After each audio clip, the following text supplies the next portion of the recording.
বৃষ্টি শুরু হয়ে গেল হঠাৎ করে। আমরা ক্ষেতের কাছ থেকে ফিরছিলাম। পথে একটা বাঁশঝাড় দেখে সেখানে আশ্রয় নিলাম। ছেলে তার গামছা দিয়ে আমার শরীর মুছে দিল। আমার শাড়ি একদম ভিজে গেছে। সে বলল, মা তুমি ঠান্ডা লেগে যাবে, তার শার্ট খুলে আমার কাঁধে দিয়ে দিল। এখন সে শুধু গেঞ্জি পরে আছে। বৃষ্টির জন্য আমরা দুজন খুব কাছাকাছি দাঁড়িয়ে আছি। তার শরীরের গন্ধ পাচ্ছি। সে আমার দিকে তাকিয়ে বলল, মা এভাবে তোমার সাথে একা থাকতে আমার ভালো লাগে। আমি কিছু বলার আগেই সে আমার কপাল থেকে পানির ফোঁটা মুছে দিল। তারপর আমার চোখের দিকে তাকিয়ে বলল, মা তুমি জানো আমি তোমাকে কতটা ভালোবাসি। শুধু ছেলের মতো নয়, একজন পুরুষের মতো। বৃষ্টির শব্দে চারদিক মুখরিত। সে আমার কাছে আরও এগিয়ে এসে বলল, মা আমি তোমাকে বিয়ে করতে চাই। আমরা এই বাঁশঝাড়ের মতোই একসাথে বেড়ে উঠব। তার কথায় আমার হৃদয়ের বাঁধ ভেঙে গেল বৃষ্টির মতো। এই গল্পটি সম্পূর্ণ শুনলে আপনাদের পানি অটোমেটিক বের হয়ে যাবে, সো যত দ্রুত সম্ভব হাতের কাছে টিস্যু নিয়ে বসে পড়ুন। বিছানার চাদর যেন নষ্ট না হয় সেটা সম্পূর্ণ খেয়াল রাখার অনুরোধ জানিয়ে গল্পটি এখন শুরু করব। তার আগে সর্বশেষ অনুরোধ, দয়া করে এমন পানি বের করার গল্প নিয়মিত শুনতে আমাদের চ্যানেলটি সকলেই সাবস্ক্রাইব করুন। ধন্যবাদ। হ্যালো বন্ধুরা, আমার নাম প্রিয়া সেন। আমার বয়স ৩৯ বছর। আমার স্বামীর নাম রাহুল সেন, বয়স ৪২ বছর। আমাদের ২ সন্তান, অভিষেক আর রিয়া। অভিষেক ১৮ বছর বয়সী, কলেজে পড়ে। রিয়া ১০ বছর বয়সী, স্কুলে যায়। সেদিন ছিল বর্ষার এক ভ্যাপসা বিকেল। আমি আর অভিষেক গিয়েছিলাম আমাদের গ্রামের বাড়ির পিছনের ক্ষেতে ধান কাটতে। অভিষেক সবসময় আমার সাথে ক্ষেতের কাজে যেতে চাইত। তার বলতো, মা তুমি একা এত ভারী কাজ করো কেন? আমি তো আছি। আমার মনে হতো আমার ছেলেটা কত বড় হয়ে গেছে। সেদিনও সে তার শক্তিশালী হাত দিয়ে ধানের আটি বাঁধছিল। তার কপালে ঘামের বিন্দু জমেছিল। আমি মনে মনে ভাবছিলাম, এই ছেলেটা আজকাল কেমন যেন অন্যরকম আচরণ করছে। বাড়িতে থাকার সময় সে হামেশা আমার চারপাশেই ঘুরঘুর করে। রাতে ঘুমানোর সময়ও সে আমার রুমে এসে বসে থাকে। বৃষ্টির প্রথম ফোঁটা পড়ল আমার কপালে। আকাশের দিকে তাকিয়ে দেখি ঘন কালো মেঘ জমেছে। অভিষেক তাড়াতাড়ি বলল, মা তাড়াতাড়ি কোথাও আশ্রয় নিতে হবে। এই বৃষ্টিতে ভিজলে অসুস্থ হয়ে যাবে। ক্ষেতের পাশেই একটা বাঁশঝাড় ছিল। আমরা দ্রুত সেখানে গিয়ে আশ্রয় নিলাম। বৃষ্টি তখন প্রবল বেগে নামতে শুরু করেছে। আমার সুতির শাড়ি একদম ভিজে গেছে। শরীরে লেগে আছে। অভিষেক তার গামছাটা এগিয়ে দিয়ে বলল, মা এইটা দিয়ে শরীর মুছে নাও। আমি গামছা নিয়ে মুখ আর হাত মুছলাম। কিন্তু শাড়িটা এখনো ভেজা। অভিষেক আমার দিকে তাকিয়ে দেখল আমি কাঁপছি। সে তার চেক করা শার্টটা খুলে আমার কাঁধে দিয়ে দিল। মা এইটা জড়িয়ে নাও, নইলে সর্দি লাগবে। সে এখন শুধু সাদা গেঞ্জি পরে আছে। তার ছাতি আর বাহুর পেশি স্পষ্ট দেখা যাচ্ছে। আমি ভাবলাম, আমার ছেলেটা কখন এত বড় হয়ে গেছে। বাঁশঝাড়ের নিচে জায়গা খুব কম। আমরা দুজন খুব কাছাকাছি দাঁড়িয়ে আছি। তার শরীর থেকে একটা মিষ্টি গন্ধ আসছে। সাবানের গন্ধ আর তার নিজস্ব শরীরের গন্ধ মিশে একটা অন্যরকম অনুভূতি তৈরি হচ্ছে। আমি কেন যেন অস্বস্তি বোধ করছি। অভিষেক আমার দিকে একদৃষ্টে তাকিয়ে আছে। তার চোখে একটা অদ্ভুত ভাব। সে ধীরে ধীরে বলল, মা এভাবে তোমার সাথে একা থাকতে আমার খুব ভালো লাগে। আমি তার কথা শুনে একটু চমকে উঠলাম। কিন্তু কিছু বলার আগেই সে এগিয়ে এসে আমার কপাল থেকে বৃষ্টির পানির ফোঁটা মুছে দিল। তার স্পর্শ খুব নরম। আমার চোখের দিকে তাকিয়ে সে বলল, মা তুমি জানো আমি তোমাকে কতটা ভালোবাসি। শুধু ছেলের মতো নয়, একজন পুরুষের মতো। আমার হৃদয় থেমে গেল যেন। এ কি বলছে অভিষেক? আমি তার চোখের দিকে তাকালাম। সেখানে একটা তীব্র আকাঙ্ক্ষা দেখতে পেলাম, যেটা আমি আগে কখনো দেখিনি। বৃষ্টির শব্দ আরও জোরালো হয়েছে। চারদিক অন্ধকার হয়ে আসছে। অভিষেক আরও কাছে এসে বলল, মা আমি তোমাকে বিয়ে করতে চাই। আমরা এই বাঁশঝাড়ের মতোই একসাথে বেড়ে উঠব। তুমি জানো না আমি কতদিন ধরে এই কথাটা বলার সাহস খুঁজছি। তার কথায় আমার মাথা ঘুরে গেল। আমার নিজের ছেলে আমাকে এসব কি বলছে। আমি কিছু বলতে যাচ্ছি, ঠিক তখনই হঠাৎ করে বাঁশঝাড়ের পিছন থেকে একটা অদ্ভুত শব্দ এলো। যেন কেউ আমাদের কথা শুনছিল। আমি আর অভিষেক দুজনে চমকে গেলাম। অভিষেক আমার পিছনে গিয়ে দাঁড়ালো যেন আমাকে রক্ষা করার জন্য। কে আছে ওখানে? অভিষেক উচ্চস্বরে চিল্লাল। বাঁশের আড়াল থেকে বেরিয়ে এলো একজন লোক। বয়স প্রায় ৫০-এর কাছাকাছি। পরনে ময়লা ধুতি আর গেঞ্জি। তার চোখ দুটো লাল, যেন অনেকক্ষণ ধরে কাঁদছে। সে আমাদের দিকে তাকিয়ে বলল, দুঃখিত, আমি ইচ্ছে করে আপনাদের কথা শুনিনি। আমিও বৃষ্টি থেকে বাঁচার জন্য এখানে আশ্রয় নিয়েছি। লোকটার কথা শুনে আমি একটু স্বস্তি পেলাম। কিন্তু অভিষেকের মুখে তখনও একটা অদ্ভুত ভাব। লোকটা আবার বলল, আপনারা মাছেলে, তাই না? আমার মনে হয় আপনাদের কোনো গুরুত্বপূর্ণ কথাবার্তা চলছিল। আমি লজ্জায় মুখ নিচু করলাম। অভিষেক বলল, না কাকা, আমরা শুধু বৃষ্টির জন্য এখানে দাঁড়িয়েছি। লোকটা হাসল। তা ঠিক আছে। আসলে আমিও এক বিপদে পড়েছি। আমার নাম রমেশ। আমি এই গ্রামেরই মানুষ। গত কয়েক মাস ধরে গ্রামে কিছু অদ্ভুত ঘটনা ঘটছে। আমি কৌতূহলী হয়ে জিজ্ঞেস করলাম, কী ধরনের অদ্ভুত ঘটনা? রমেশ কাকা চারদিকে তাকিয়ে ফিসফিস করে বললেন, রাতের বেলা গ্রামের বিভিন্ন বাড়ি থেকে অদ্ভুত শব্দ আসে। আর সকালে দেখা যায় কিছু পরিবারের সদস্যরা নিখোঁজ। এখন পর্যন্ত 7 জন মানুষ গায়েব হয়ে গেছে। অভিষেক অবাক হয়ে বলল, এ তো ভয়ানক খবর। পুলিশ কিছু করেনি? পুলিশও তো গ্রামের বাইরের। তারা এসে 2-1 দিন খোঁজাখুঁজি করে চলে যায়। কিন্তু আসল রহস্যটা উদ্ধার হয় না, রমেশ কাকা বললেন। আমার মনে একটা অদ্ভুত ভয় ঢুকে গেল। আমি বললাম, তাহলে আজ রাতে আমাদের বাড়িতে থাকা নিরাপদ তো? রমেশ কাকা আমার দিকে তাকিয়ে গম্ভীর গলায় বললেন, বৌমা, আজ রাতে একা ঘরে থাকবেন না। সবাই একসাথে থাকবেন। আর যদি কোনো অদ্ভুত শব্দ শুনেন, তাহলে ঘর থেকে বের হবেন না। ততক্ষণে বৃষ্টি অনেকটা কমে গেছে। আমরা 3 জন বাসচার থেকে বেরিয়ে এলাম। রমেশ কাকা বললেন, আমি আপনাদের বাড়ি পর্যন্ত এগিয়ে দিয়ে যাই। আমরা রাজি হলাম। পথে যেতে যেতে রমেশ কাকা আরও কিছু বিস্তারিত বললেন। প্রথমে নিখোঁজ হয়েছিল গ্রামের মুদি দোকানদার। তার নাম ছিল হরেন। একদিন সন্ধ্যার সময় দোকান বন্ধ করে বাড়ি যাচ্ছিল। পরদিন সকালে তার বউ দেখে হরেন বাড়ি ফেরেনি। খোঁজাখুঁজি করে দোকানের কাছে তার চপ্পল পাওয়া গিয়েছিল। কিন্তু হরেনের কোনো চিহ্ন নেই। তারপর নিখোঁজ হয়েছে গ্রামের স্কুল শিক্ষক রাজু মাস্টার। তিনি রাতে বাড়িতে ছিলেন। সকালে তার বউ দেখে বিছানা খালি। ঘরের দরজা ভেতর থেকে বন্ধ ছিল। জানালা দিয়েও বের হওয়া সম্ভব না, কারণ সেখানে লোহার গ্রিল। এভাবে একে একে আরও 5 জন নিখোঁজ হয়েছে। সবার ক্ষেত্রেই একই রহস্য। কোনো চিহ্ন ছাড়াই উধাও। আমার শরীরে কাঁটা দিয়ে উঠল। অভিষেক বলল, কাকা, এসব ঘটনার পিছনে কি কোনো প্যাটার্ন আছে? রমেশ কাকা একটু ভেবে বললেন, হ্যাঁ, একটা জিনিস লক্ষ্য করেছি। যারা নিখোঁজ হয়েছে তাদের সবারই কোনো না কোনো গোপন সমস্যা ছিল। মানে? আমি জিজ্ঞেস করলাম। হরেনের দোকানে নকল পণ্য বিক্রি হতো। রাজু মাস্টারের ছাত্রছাত্রীদের সাথে অনুচিত সম্পর্ক ছিল। আর বাকিদেরও কোনো না কোনো অন্যায় কাজে জড়িত থাকার গুজব ছিল। আমি আর অভিষেক একে অপরের দিকে তাকালাম। আমার মনে পড়ে গেল বাসঝাড়ে অভিষেকের সেই কথাগুলো। আমি ভয় পেয়ে গেলাম। অভিষেকও বুঝতে পারছে আমি কি ভাবছি।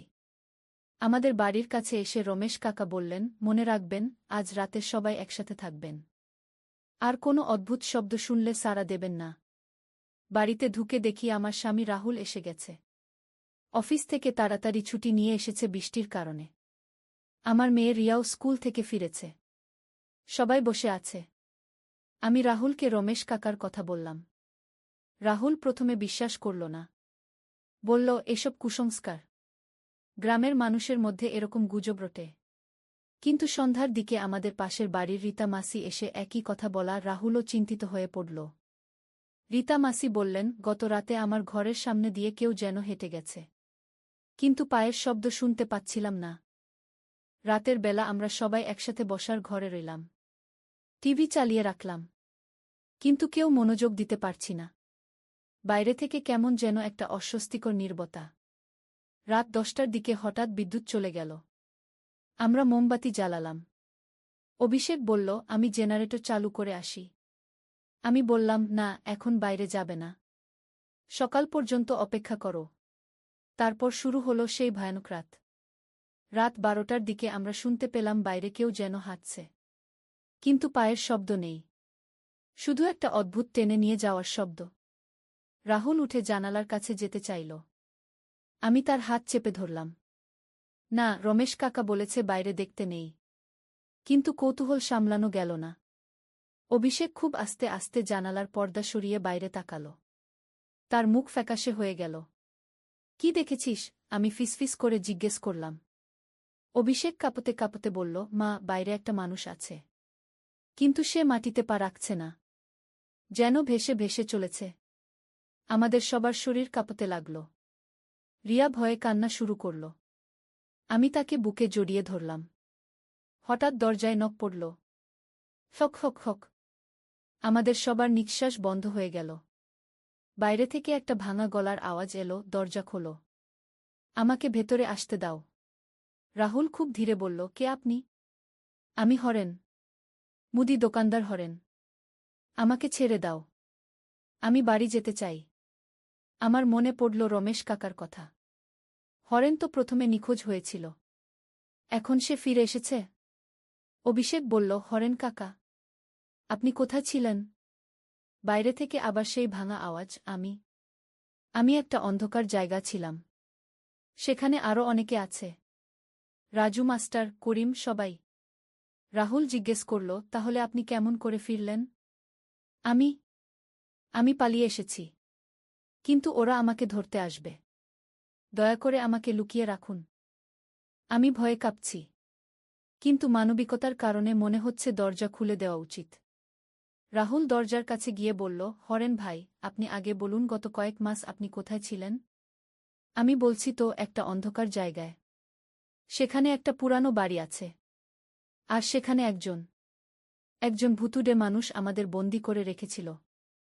অভিষেক সন্দেহের গলায় বলল, কেমন দেখতে সেই মানুষ? সে দেখতে সাধারণ মানুষের মতোই, কিন্তু তার চোখ দুটো জ্বলে, আর তার হাত দুটো খুব লম্বা। আমি ভাবলাম, এসব শুনতে খুবই অদ্ভুত লাগছে, কিন্তু যদি সত্যিই হরেন হয়ে থাকে। রাহুল দরজার কাছে কান পেতে শুনছিল। হঠাৎ সে পিছনে সরে এল। তার মুখ ভয়ে বিকিত। কি হলো? আমি জিজ্ঞেস করলাম।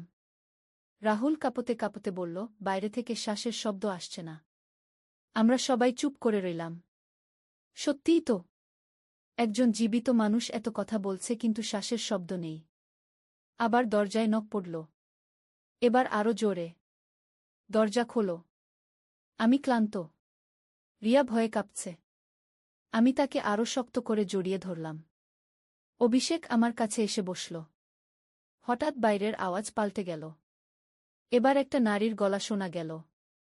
আমি রীতা, তোমাদের পাশের বাড়ির রীতা। আমাকে সাহায্য করো। আমার চোখ বড় হয়ে গেল। রীতা মাসি? কিন্তু উনি তো সন্ধ্যার দিকে বাড়ি চলে গিয়েছিলেন। রাহুল জোরে চিৎকার করে বলল, রীতা দিদি, আপনি কোথায়? আপনার বাড়িতে নেই?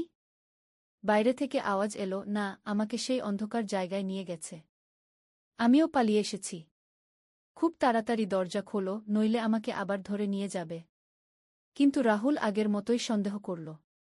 দিদি, আপনি যদি সত্যিই রীতা দিদি হন, তাহলে বলুন আমার ছোটবেলার সেই ঘটনাটা, যেটা শুধু আপনি জানেন। কিছুক্ষণ নীরবতা। তারপর বাইরে থেকে আওয়াজ এলো, আমি মনে করতে পারছি না। আমার মাথা খুব ব্যথা। অভিষেক ফিসফিস করে বলল, বাবা, মনে হয় এটা সত্যিকারের রীতা মাসি না। হঠাৎ বাইরে থেকে একসাথে কয়েকটা আওয়াজ এলো। কেউ বলছে হরেনের গলায়, কেউ রীতা মাসির গলায়, কেউ রাজু মাস্টারের গলায়। সবাই একসাথে বলছে, দরজা খোলো, দরজা খোলো। আমার সাহস হারিয়ে গেল। এ কি হচ্ছে? এরা কারা? রাত 2টোর দিকে সব আওয়াজ বন্ধ হয়ে গেল। আমরা সবাই জেগে বসে রইলাম। কেউ ঘুমানোর সাহস করছি না। ভোর 5টার দিকে মর্গের ডাক শোনা গেল। একটু পরেই বিদ্যুৎ ফিরে এলো। আমরা সবাই একটু স্বস্তি পেলাম। সকালে রাহুল দরজা খুলে বাইরে দেখল। কিছুই নেই, কিন্তু দরজার সামনে মাটিতে অনেকগুলো পায়ের ছাপ। সবগুলো ছাপ একই মাপের। আর সবচেয়ে অদ্ভুত ব্যাপার হলো, ছাপগুলো মাটিতে গেঁথে গেছে, যেন খুব ভারী কিছু দাঁড়িয়েছিল। আমি ভয়ে অভিষেকের হাত চেপে ধরলাম। এসব কি হচ্ছে? অভিষেক আমার হাতে হাত রেখে বলল, মা, চিন্তা করো না, আমি তোমাকে রক্ষা করব। সকাল 9টার দিকে রমেশ কাকা এলেন। তার মুখ দেখে মনে হলো সারারাত ঘুমাননি। উনি বললেন, গত রাতে আরেকজন নিখোঁজ হয়েছে। সুমনের মা। আমি অবাক হয়ে বললাম, সুমনের মা? কিন্তু তো গত রাতে আমাদের বাড়িতে কেউ এসেছিল তার গলায় কথা বলে। রমেশ কাকা চমকে উঠলেন। কি বলছেন? সুমনের মা তো গত রাত ৩টার দিকে নিখোঁজ হয়েছে। তার ছেলে সুমন সকালে দেখে মায়ের রুম খালি। আমার মাথা ঘুরে গেল। তাহলে যারা গত রাতে আমাদের দরজায় এসেছিল তারা কারা? রমেশ কাকা বললেন, এই ঘটনাগুলোর পিছনে কোনো অলৌকিক শক্তি আছে। আমার মনে হয় আমাদের একসাথে কিছু করতে হবে। অভিষেক বলল, কি করতে হবে কাকা? আমি শুনেছি গ্রামের উত্তর দিকে একটা পুরানো জমিদার বাড়ি আছে। সেখানে নাকি অনেক বছর আগে কিছু ভয়ানক ঘটনা ঘটেছিল। হয়তো সেখান থেকেই এসব হচ্ছে। রাহুল বলল, তাহলে পুলিশকে বলে সেখানে তল্লাশি করানো যায়। পুলিশ আমাদের কথা বিশ্বাস করবে না। আমাদের নিজেদেরই যেতে হবে। আমি ভয় পেয়ে বললাম, না না, এত বিপজ্জনক কাজে যাওয়া ঠিক হবে না। কিন্তু অভিষেক বলল, মা, আমরা যদি কিছু না করি তাহলে আরও মানুষ নিখোঁজ হবে। হয়তো আমরাও। দুপুরের দিকে গ্রামের আরও কয়েকজন যোগ দিল আমাদের সাথে। সবাই মিলে ঠিক করলাম আজ বিকেলেই সেই পুরানো জমিদার বাড়িতে যাব। বিকেল 4টের দিকে আমরা রওনা দিলাম। আমি, অভিষেক, রাহুল, রমেশ কাকা আর গ্রামের আরও 5-6 জন মিলে। সবার হাতে লাঠি আর টর্চ। জমিদার বাড়িটা গ্রাম থেকে প্রায় 2 কিলোমিটার দূরে। পথে যেতে যেতে রমেশ কাকা বললেন, এই বাড়িটা প্রায় 50 বছর আগে থেকে পরিত্যক্ত। শোনা যায় এখানকার জমিদার খুব অত্যাচারী ছিল। তার প্রজাদের উপর অনেক অন্যায় করত। অভিষেক জিজ্ঞেস করল, তারপর কি হয়েছিল? একদিন প্রজারা বিদ্রোহ করেছিল। জমিদারকে তার পরিবারের সাথে এই বাড়িতেই পুড়িয়ে মেরেছিল। সেই থেকে এই বাড়িতে নাকি অশুভ আত্মার বাস। আমার শরীরে কাঁটা দিয়ে উঠল। তাহলে আমরা কেন এমন জায়গায় যাচ্ছি? কারণ আমার সন্দেহ হচ্ছে নিখোঁজ মানুষগুলো ওখানেই আছে। বাড়িটা দেখে আমার ভয় আরও বেড়ে গেল। বিশাল বড় দোতলা বাড়ি। কিন্তু সবটাই ভাঙাচোরা। জানালার কাচ নেই, দরজা পচে গেছে, দেওয়ালে শ্যাওলা জমেছে। আর চারদিকে এক ভয়ানক নীরবতা। রমেশ কাকা বললেন, সবাই একসাথে থাকবেন। কেউ একা কোথাও যাবেন না। আমরা প্রথমে নিচের তলা ঢুকলাম। সেখানে কয়েকটা বডরুম। সবগুলোতেই পুরানো আসবাবপত্র পড়ে আছে। মাকসার জাল, ধুলো আর একটা বাসি গন্ধ। হঠাৎ একটা রুম থেকে অদ্ভুত শব্দ এলো। যেন কেউ কাঁদছে। আমরা সবাই সেদিকে এগিয়ে গেলাম। টর্চের আলো ফেলে দেখি রুমের এক কোণে একটা মানুষ বসে আছে। পিঠ ফেরানো আমাদের দিকে। রমেশ কাকা ডাকলেন, কে আছেন ওখানে? মানুষটা মাথা ঘুরালো। আমরা দেখি সেটা হরেন। সত্যিকারের হরেন। কিন্তু তার অবস্থা খুবই খারাপ। চুল উস্কো খুস্কো, মুখে দাড়ি বেড়েছে, কাপড় ছেঁড়া। হরেন আমাদের দেখে কাঁদতে শুরু করল। বাঁচান আমাকে। অনেক কষ্ট পেয়েছি। আমরা তার কাছে গেলাম। রাহুল তাকে উঠিয়ে ধরল। হরেন ভাই, আপনি ঠিক আছেন? কে আপনাকে এখানে নিয়ে এসেছে?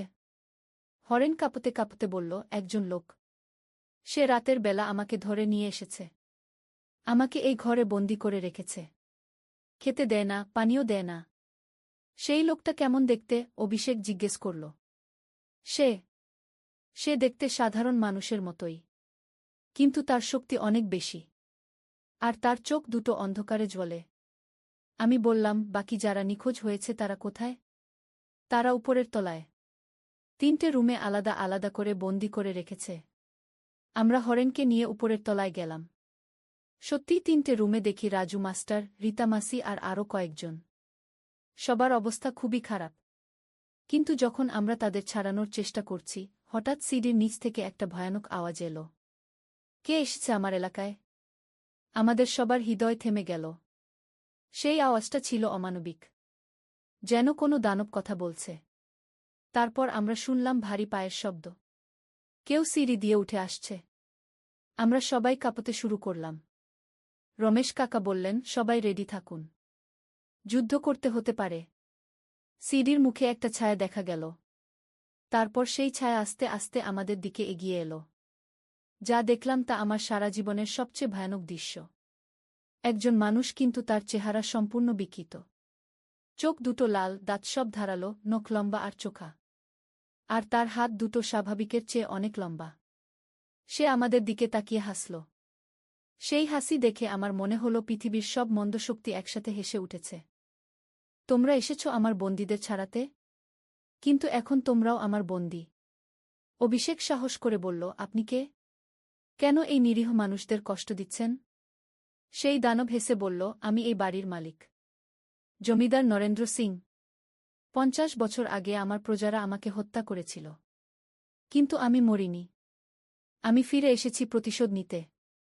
রাহুল বলল, কিন্তু এই মানুষদের তো কোনো দোষ নেই। আপনার সাথে এদের কোনো শত্রুতা নেই, কিন্তু এরা সবাই কোনো না কোনো পাপ করেছে। হরেন নকল জিনিস বিক্রি করে মানুষকে ঠকিয়েছে।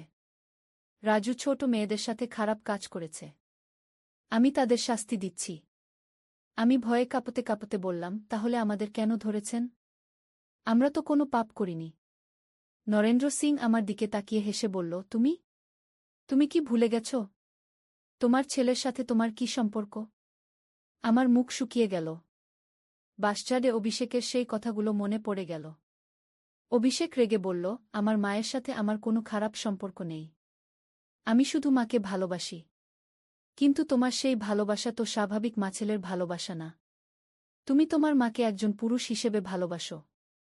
আমি মনে মনে ভাবলাম, এ তো ঠিকই বলছে। অভিষেক সত্যিই আমার প্রতি অস্বাভাবিক আকর্ষণ অনুভব করে। নরেন্দ্র সিং আবার বলল, তোমরা সবাই পাপী। তোমাদের শাস্তি হওয়া দরকার। রমেশ কাকা হঠাৎ চিৎকার করে বললেন, সবাই একসাথে তাকে আক্রমণ করো। আমরা সবাই একসাথে লাঠি নিয়ে সেই দানবের উপর ঝাঁপিয়ে পড়লাম।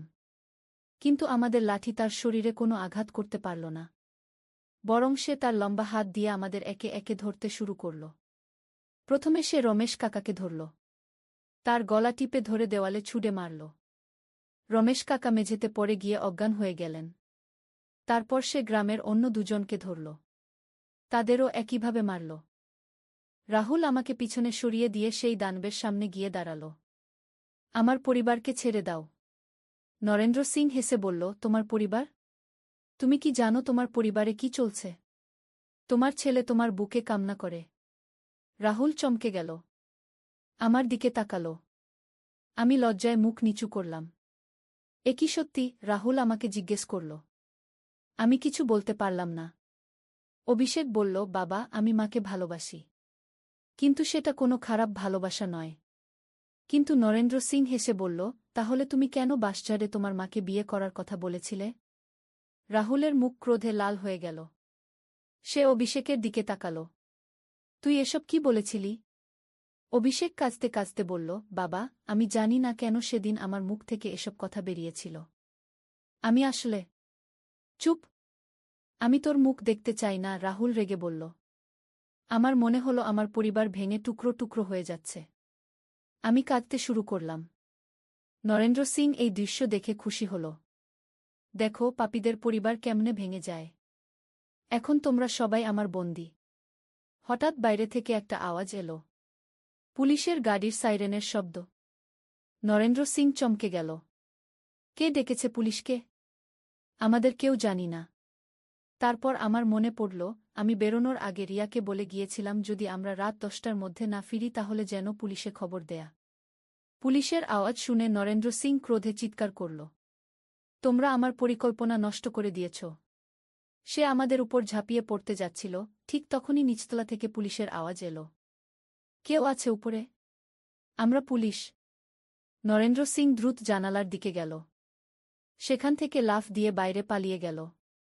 তার ক্ষমতা যাই হোক, পুলিশের ভয় তার ছিল। পুলিশ ওপরে এসে আমাদের উদ্ধার করল। নিখোঁজ সবাইকে ছাড়ানো হল। হাসপাতালে নিয়ে গিয়ে চিকিৎসা করানো হল। কিন্তু আমার পরিবারে যে ফাটল তৈরি হয়েছিল সেটা সারানো গেল না। রাহুল আর অভিষেকের মধ্যে কথা বলা বন্ধ হয়ে গেল। রাহুল একদিন বলল, আমি আর এই ছেলের সাথে এক ঘরে থাকতে পারি না। আমি কাঁদতে কাঁদতে বললাম, তুমি অভিষেককে ভুল বুঝছ। ও একটা ছেলে, ওর মধ্যে কিছু ভুল চিন্তা এসেছিল। কিন্তু ও কোনো খারাপ কাজ করেনি। কিন্তু রাহুল শুনল না। সে ঠিক করল অভিষেককে বাড়ি থেকে বের করে দিতে। অভিষেক অবশেষে একদিন আমার কাছে এসে বলল, মা, আমি বাড়ি ছেড়ে চলে যাচ্ছি। আমার কারণে এই পরিবারে শান্তি নেই। আমি কাঁদতে কাঁদতে বললাম, না বেটা, তুই যেও না। আমি তোর বাবাকে বুঝিয়ে বলবো। কিন্তু অভিষেক দৃঢ়ভাবে বলল, না মা, আমি চলে যাচ্ছি। আমি জানি আমার ভুল হয়েছে।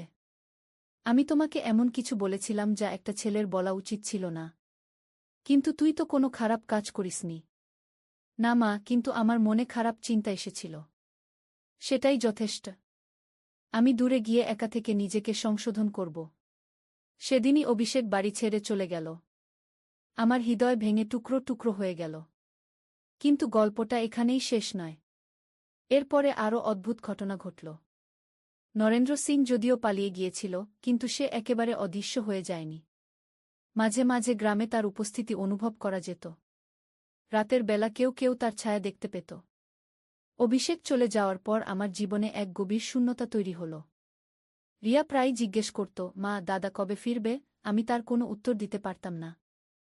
রাহুলও খুব বিষণ্ণ হয়ে পড়েছিল। যদিও সে রাগ করেছিল, কিন্তু ভেতরে ভেতরে সে অভিষেকের জন্য চিন্তিত ছিল। একদিন সে আমাকে বলল, প্রিয়া, আমি কি খুব কঠোর হয়েছিলাম? অভিষেক তো শুধু একটা ছেলে। আমি তার হাত ধরে বললাম, তুমি যা করেছিলে সেটা তোমার রাগের মাথায়। কিন্তু এখন আমাদের অভিষেককে ফিরিয়ে আনতে হবে। কিন্তু সমস্যা হলো, অভিষেক কোথায় গেছে তা আমরা জানি না। সে চলে যাওয়ার সময় শুধু বলেছিল দূরে কোথাও যাবে।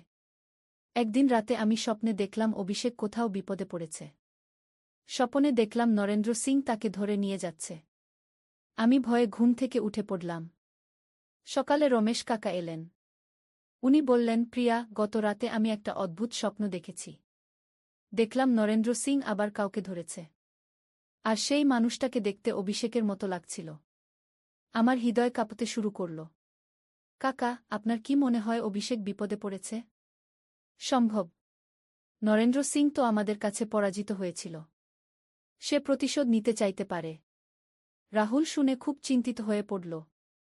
তাহলে আমাদের অভিষেককে খুঁজে বের করতে হবে। কিন্তু কোথায় খুঁজব? সে কোথায় গেছে আমরা জানি না। রমেশ কাকা বললেন, আমার একটা পরিকল্পনা আছে। আমি শুনেছি গ্রামের মন্দিরের পুরোহিত মশাইয়ের অলৌকিক ক্ষমতা আছে। উনি হয়তো অভিষেককে খুঁজে বের করতে পারবেন। আমরা সেই পুরোহিতের কাছে গেলাম। তার নাম পদ্মনাভ শাস্ত্রী। বয়স প্রায় 60 বছর। সাদা দাড়ি, কপালে তিলক, পরনে ধুতি। তাকে দেখেই মনে হচ্ছিল তিনি একজন জ্ঞানী মানুষ। আমি কাঁদতে কাঁদতে সব ঘটনা বললাম। পদ্মনাভ শাস্ত্রী মনোযোগ দিয়ে শুনলেন। তারপর তিনি বললেন, বেটি, তোমার ছেলে সত্যিই বিপদে আছে। আমি আমার তৃতীয় চোখ দিয়ে দেখতে পাচ্ছি সে একটা অন্ধকার জায়গায় বন্দী আছে।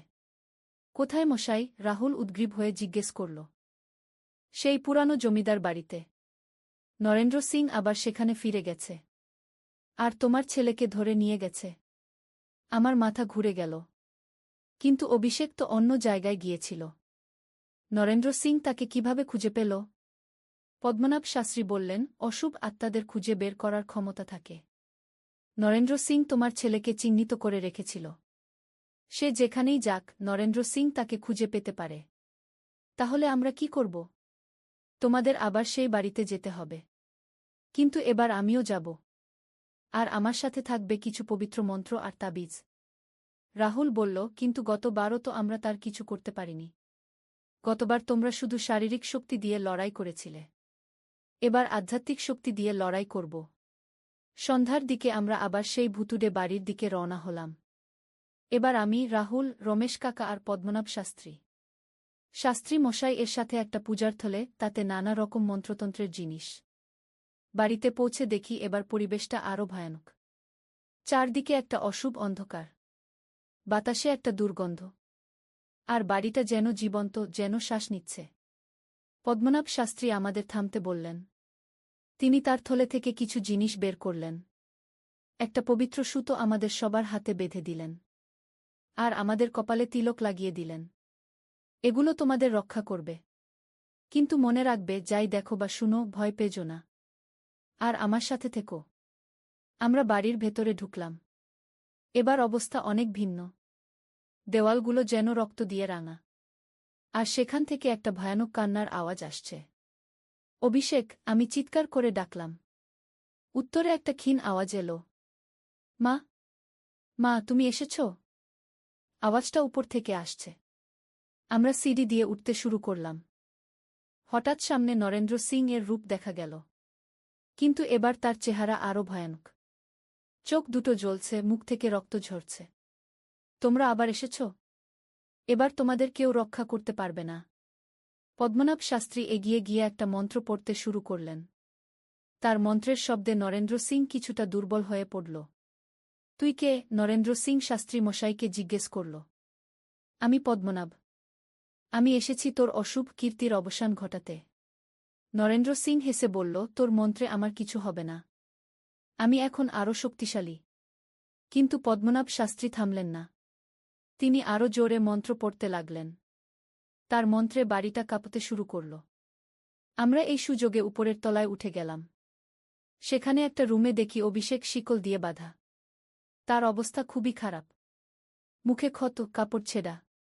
অভিষেক, আমি কাঁদতে কাঁদতে তার কাছে দৌড়ে গেলাম। মা, তুমি এসেছ। আমি জানতাম তুমি আমাকে খুঁজে বের করবে। রাহুল তার শিকল কাটার চেষ্টা করতে লাগল। বেটা, তুই ঠিক আছিস? বাবা, আমি ঠিক আছি। কিন্তু তাড়াতাড়ি এখান থেকে চলো। নরেন্দ্র সিং খুব বিপজ্জনক। কিন্তু শিকল কাটা সহজ হচ্ছিল না। তখন নিচ থেকে পদ্মনাভ শাস্ত্রীর চিৎকার শুনতে পেলাম। আমরা নিচে গিয়ে দেখি পদ্মনাভ শাস্ত্রী আর নরেন্দ্র সিং এর মধ্যে এক ভয়ানক লড়াই চলছে। শাস্ত্রী মশাই মন্ত্র পড়ছেন আর নরেন্দ্র সিং তার উপর নানা রকম অভিশাপ ছুটছে। হঠাৎ নরেন্দ্র সিং শাস্ত্রী মশাইয়ের উপর ঝাঁপিয়ে পড়ল।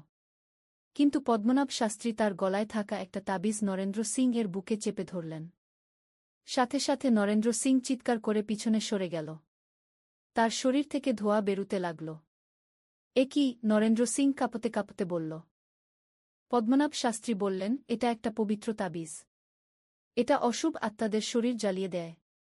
নরেন্দ্র সিং আরও দুর্বল হয়ে পড়ল। তার শক্তি কমে যাচ্ছিল।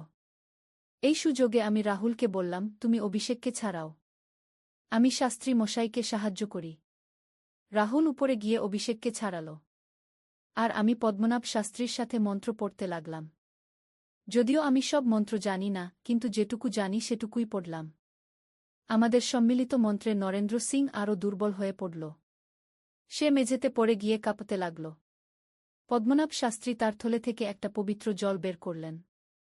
সেই জল নরেন্দ্র সিং এর উপর ছিটিয়ে দিলেন। নরেন্দ্র সিং চিৎকার করে বলল, আমাকে মেরো না। আমি চলে যাচ্ছি। না, তুই আর কোথাও যেতে পারবি না। তোর অশুভ কীর্তির আজই অবসান হবে। পদ্মনাভ শাস্ত্রী একটা শেষ মন্ত্র পড়লেন।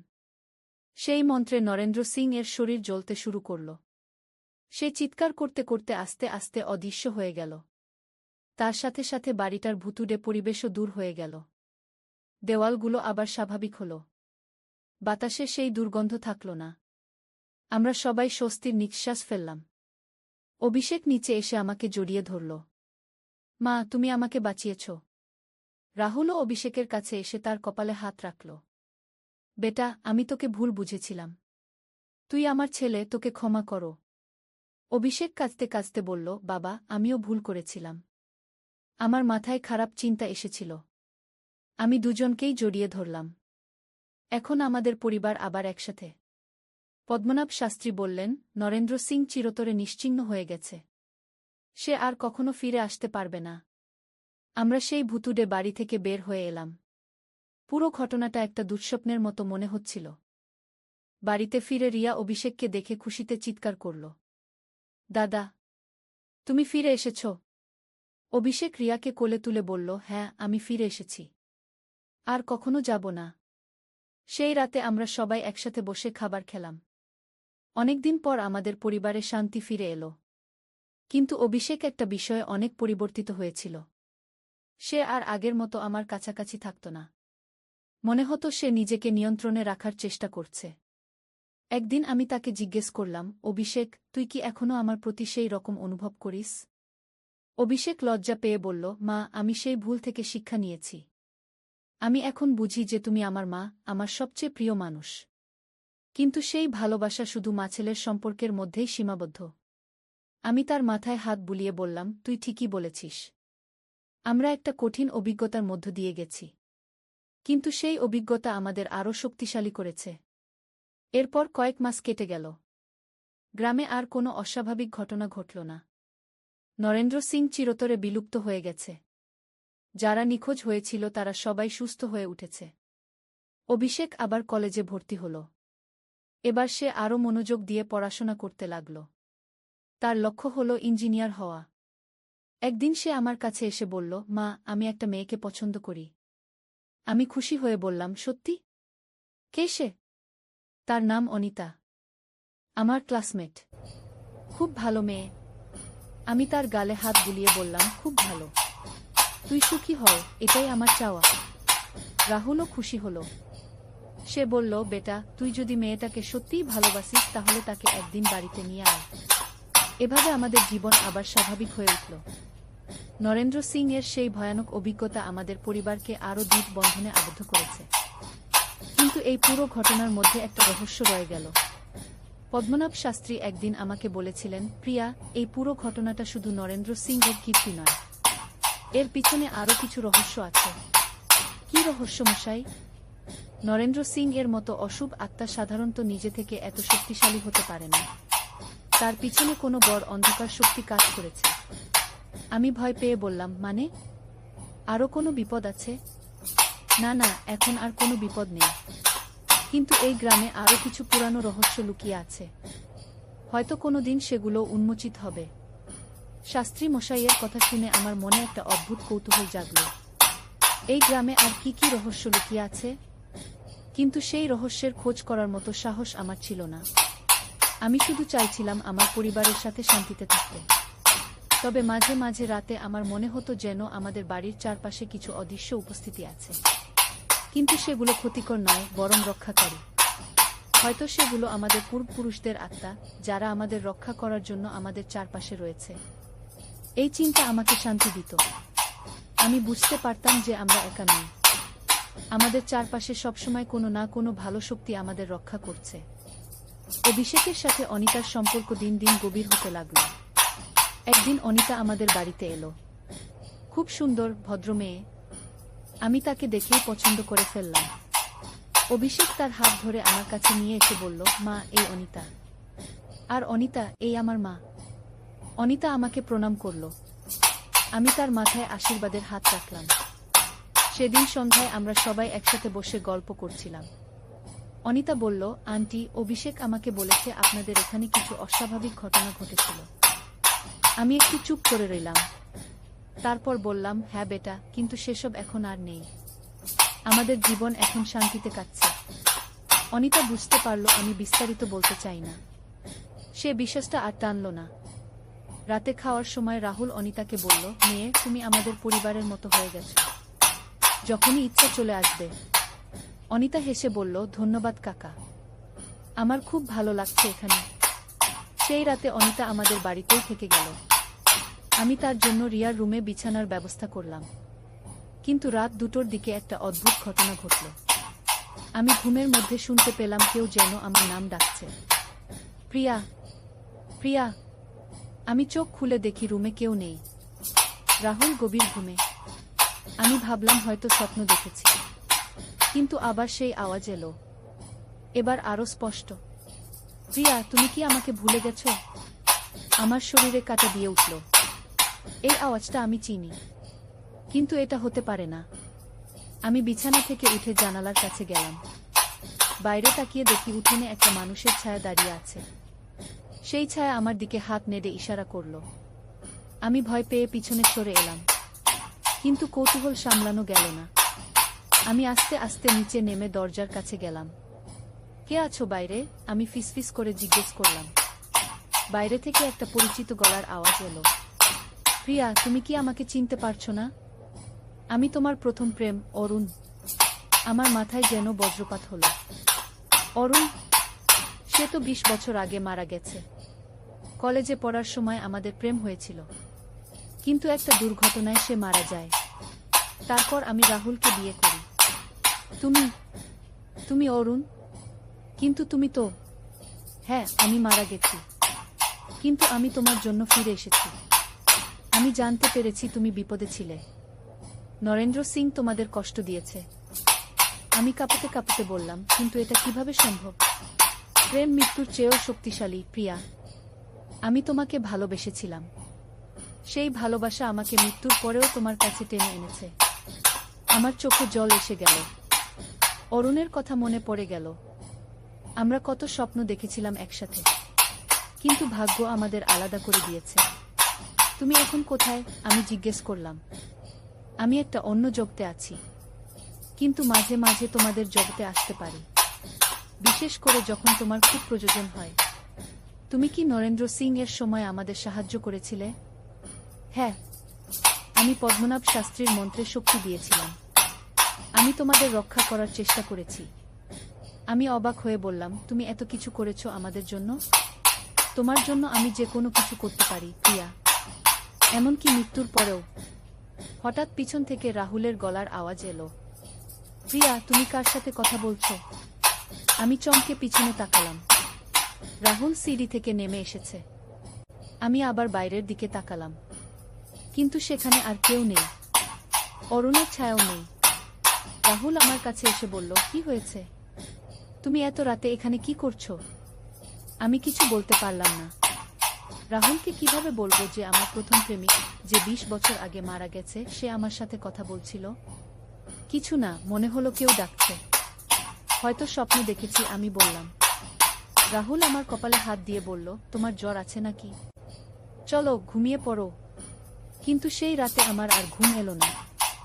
অরুণের সেই কথাগুলো বারবার মনে পড়ছিল। পরের দিন সকালে আমি পদ্মনাভ শাস্ত্রীর কাছে গেলাম, তাকে সব ঘটনা বললাম। শাস্ত্রী মশাই শুনে বললেন, প্রিয়া, এটা অস্বাভাবিক কিছু নয়। যারা তীব্র ভালোবাসা নিয়ে মারা যায়, তারা মাঝে মাঝে ফিরে আসে প্রিয়জনদের রক্ষা করতে।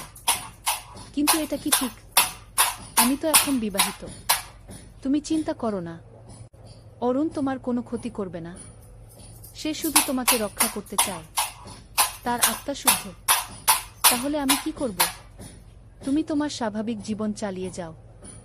অরুণ যখন প্রয়োজন মনে করবে তখন তোমার সাহায্যে এগিয়ে আসবে, কিন্তু তুমি তার উপর নির্ভরশীল হয়ে পড়ো না। আমি শাস্ত্রী মশাইয়ের কথা মনে রাখলাম। আর সত্যি অরুণ আর কখনো আমার সামনে হাজির হলো না, কিন্তু আমি অনুভব করতে পারতাম যে সে কোথাও আছে, আমাদের রক্ষা করছে। কয়েক মাস পরে অভিষেক আর অনিতার বিয়ে হলো। খুব সুন্দর একটা বিয়ে, পুরো গ্রাম আমন্ত্রিত। বিয়ের দিন আমি খুব আনন্দিত ছিলাম।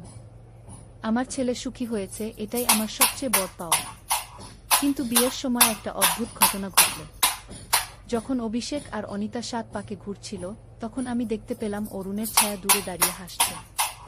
আমি বুঝতে পারলাম সেও আমাদের খুশিতে খুশি। সে চায় আমি সুখী থাকি। বিয়ের পর অনিতা আমাদের বাড়িতেই থাকতে লাগলো। সে খুব ভালো বৌমা, আমার সাথে খুব ভালো ব্যবহার করে। একদিন সে আমাকে বলল, মা, আমি একটা কথা জিজ্ঞেস করতে চাই। বলো বেটা। অভিষেক আমাকে বলেছে যে তার মনে একসময় আপনার প্রতি কিছু ভুল চিন্তা এসেছিল।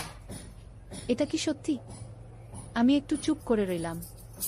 তারপর বললাম, হ্যাঁ বেটা, কিন্তু সেটা শুধু একটা বয়সের দোষ ছিল। অভিষেক খারাপ ছেলে নয়, সে শুধু কিছুটা বিভ্রান্ত ছিল। অনিতা আমার হাত ধরে বলল, মা, আমি অভিষেককে খুব ভালোবাসি। আর আমি জানি সে এখন একজন ভালো মানুষ। তার অতীত নিয়ে আমার কোনো সমস্যা নেই।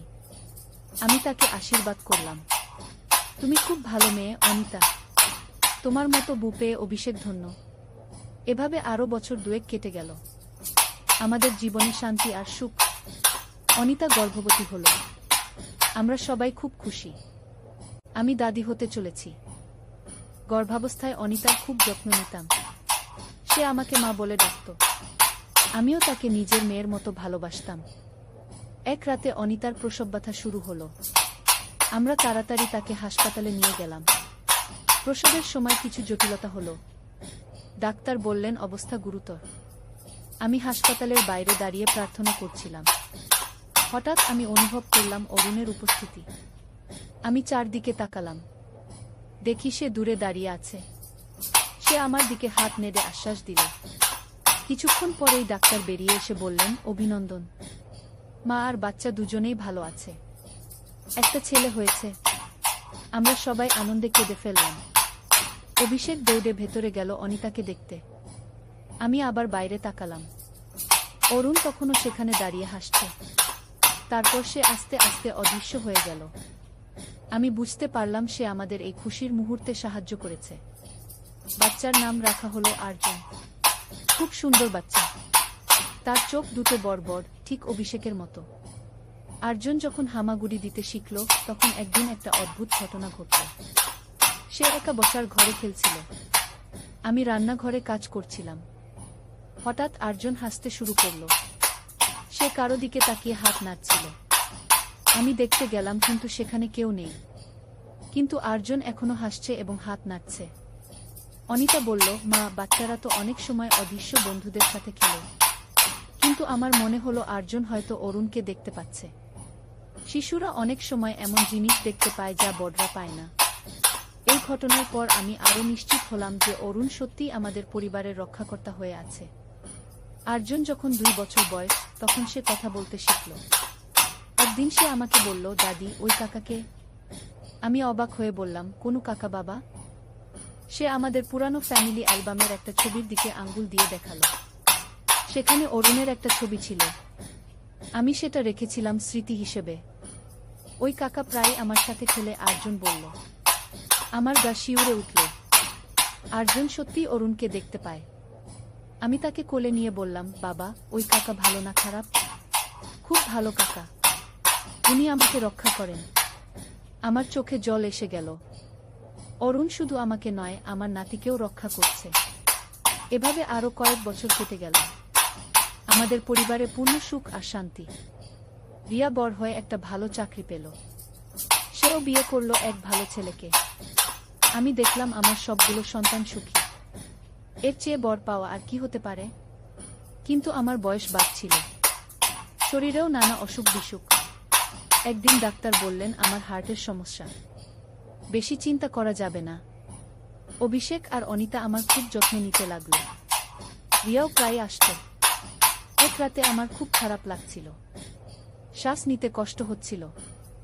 আমি বুঝতে পারলাম হয়তো আমার সময় এসে গেছে। রাহুল তখন ঘুমিয়ে। আমি তাকে ডাকলাম না। শুধু অরুণের কথা ভাবতে লাগলাম। অরুণ, আমি জানি তুমি আছো। আমার সাথে থাকো। তখনই আমি দেখতে পেলাম অরুণ আমার বিছানার পাশে দাঁড়িয়ে আছে। সে আমার দিকে হাসছে। প্রিয়া, তুমি ভয় পেও না। আমি তোমার সাথে আছি। আমি মনে মনে বললাম, অরুণ, আমার পরিবারের যত্ন নিও। বিশেষ করে আর্জনের। অবশ্যই। তুমি চিন্তা করো না।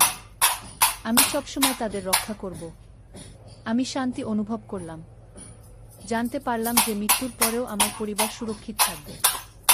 ধীরে ধীরে আমার চোখ বন্ধ হয়ে এলো। আমি অরুণের হাত ধরে অন্য জগতের দিকে যাত্রা শুরু করলাম। সকালে রাহুল আমাকে ডাকলো, কিন্তু আমি আর সাড়া দিলাম না। আমি চলে গেছি।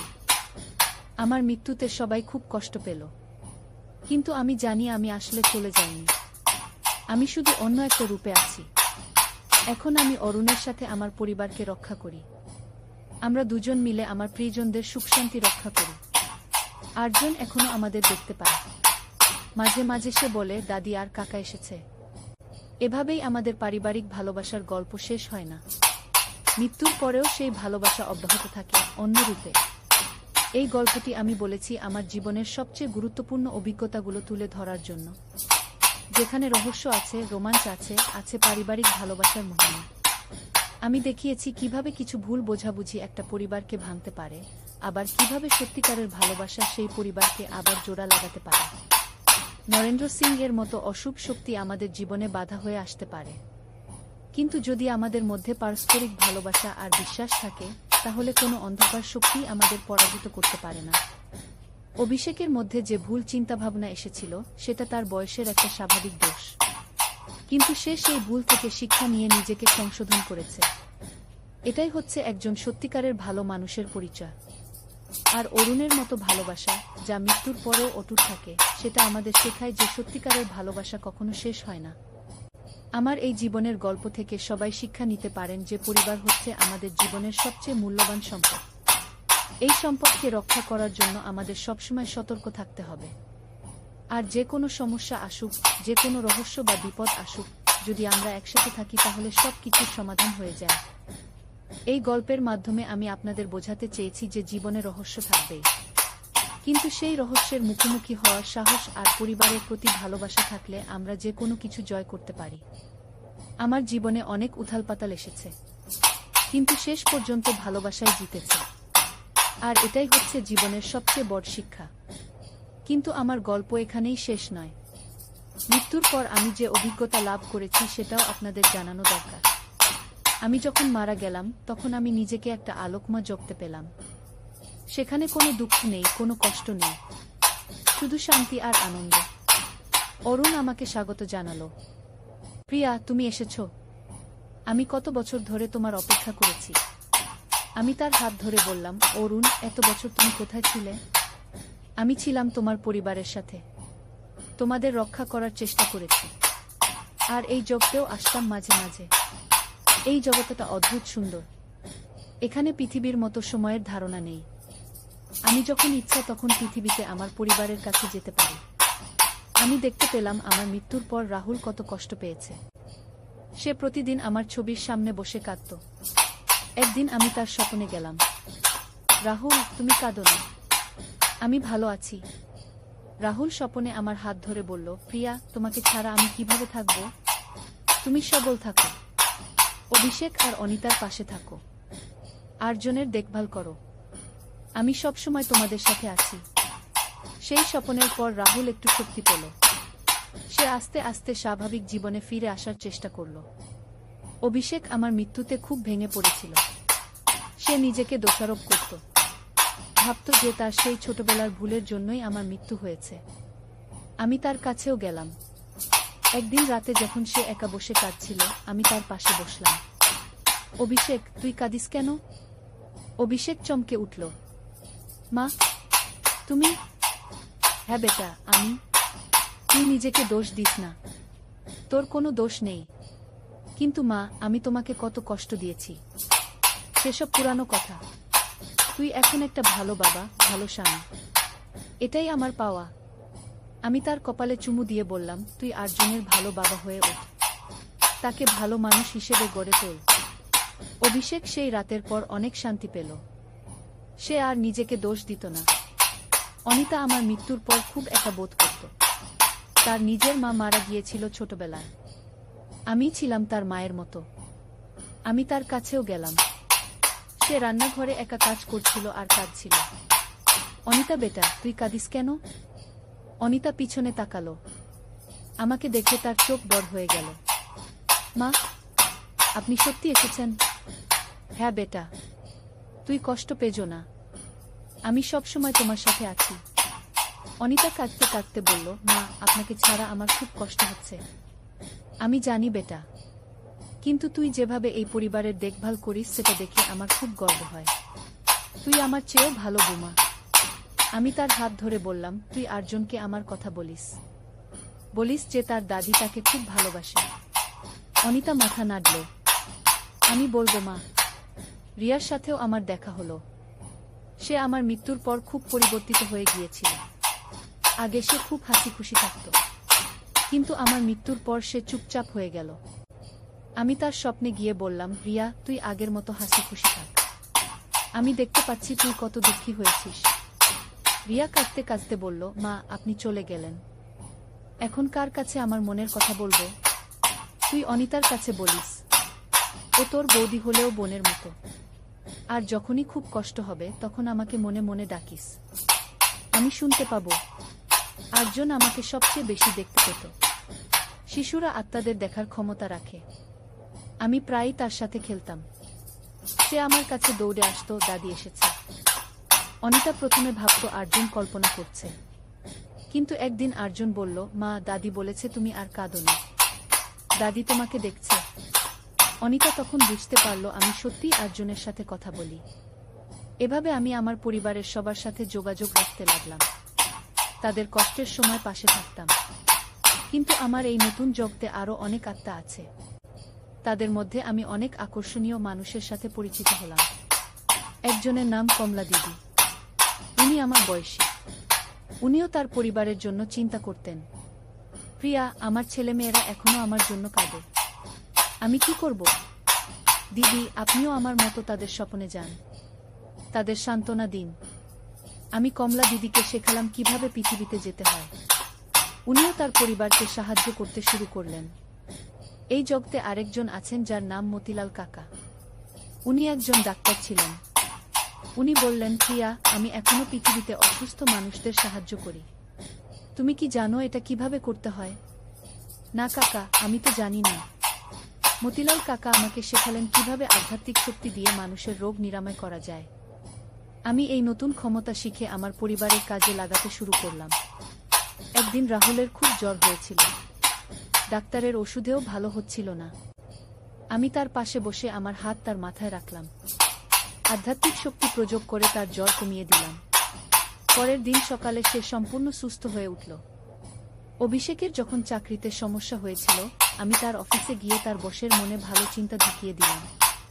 ফলে অভিষেকের প্রমোশন হয়ে গেল।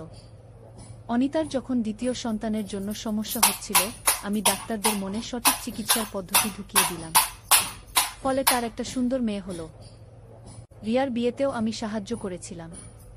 তার জন্য একটা ভালো ছেলে খুঁজে দিয়েছিলাম। আর আর্জনের পড়াশোনায় আমি সবসময় সাহায্য করতাম। সে কঠিন অঙ্ক পারত না। আমি তার মনে সঠিক উত্তর পৌঁছে দিতাম। এভাবে আমি আমার পরিবারের একজন অদৃশ্য অভিভাবক হয়ে উঠলাম। কিন্তু এই জগতের আরও অনেক রহস্য আছে। আমি জানতে পারলাম যে এই জগতে বিভিন্ন স্তর আছে। কিছু আত্মা নিচের স্তরে থাকে, কিছু উপরের স্তরে। যারা পৃথিবীতে ভালো কাজ করেছে তারা উপরের স্তরে যায়।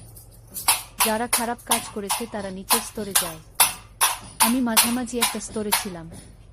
কিন্তু যতই আমি আমার পরিবারের সেবা করতাম ততই উপরের দিকে উঠতে লাগলাম। একদিন আমি এমন একটা স্তরে পৌঁছালাম যেখানে অনেক মহান আত্মা আছেন। তাদের মধ্যে একজন আমার কাছে এলেন। তুমি প্রিয়া? আমি শুনেছি তুমি তোমার পরিবারের অনেক সেবা করো। জি হ্যাঁ, আমার পরিবারই আমার সব। খুব ভালো। কিন্তু তুমি কি জানো তুমি শুধু তোমার পরিবারের নয়, অন্য মানুষেরও সাহায্য করতে পারো? আমি অবাক হয়ে বললাম, কিভাবে? তুমি এখন যে ক্ষমতা অর্জন করেছো সেটা দিয়ে পৃথিবীর যে কোনো মানুষের সাহায্য করতে পারো, বিশেষ করে যারা কষ্টে আছে। আমি বুঝতে পারলাম আমার দায়িত্ব শুধু আমার পরিবারের মধ্যেই সীমাবদ্ধ নয়। আমি শুরু করলাম অন্য মানুষের সাহায্য করা। যারা অসুস্থ, যারা দুঃখে, যারা বিপদে, তাদের পাশে দাঁড়ানো। একদিন আমি দেখলাম আমাদের গ্রামের একটা ছোট মেয়ে খুব অসুস্থ। তার পরিবারের পয়সা নেই চিকিৎসার জন্য। আমি সেই মেয়ের কাছে গিয়ে তাকে সুস্থ করে দিলাম। আরেকদিন দেখি একটা পরিবার খেতে পাচ্ছে না। আমি তাদের জন্য কাজের ব্যবস্থা করে দিলাম। এভাবে আমি ব্যাপকভাবে মানুষের সেবা শুরু করলাম। কিন্তু এই কাজ করতে গিয়ে আমি এক ভয়ানক সত্যের মুখোমুখি হলাম। পৃথিবীতে এখনো অনেক নরেন্দ্র সিং এর মতো অশুভ আত্মা রয়েছে।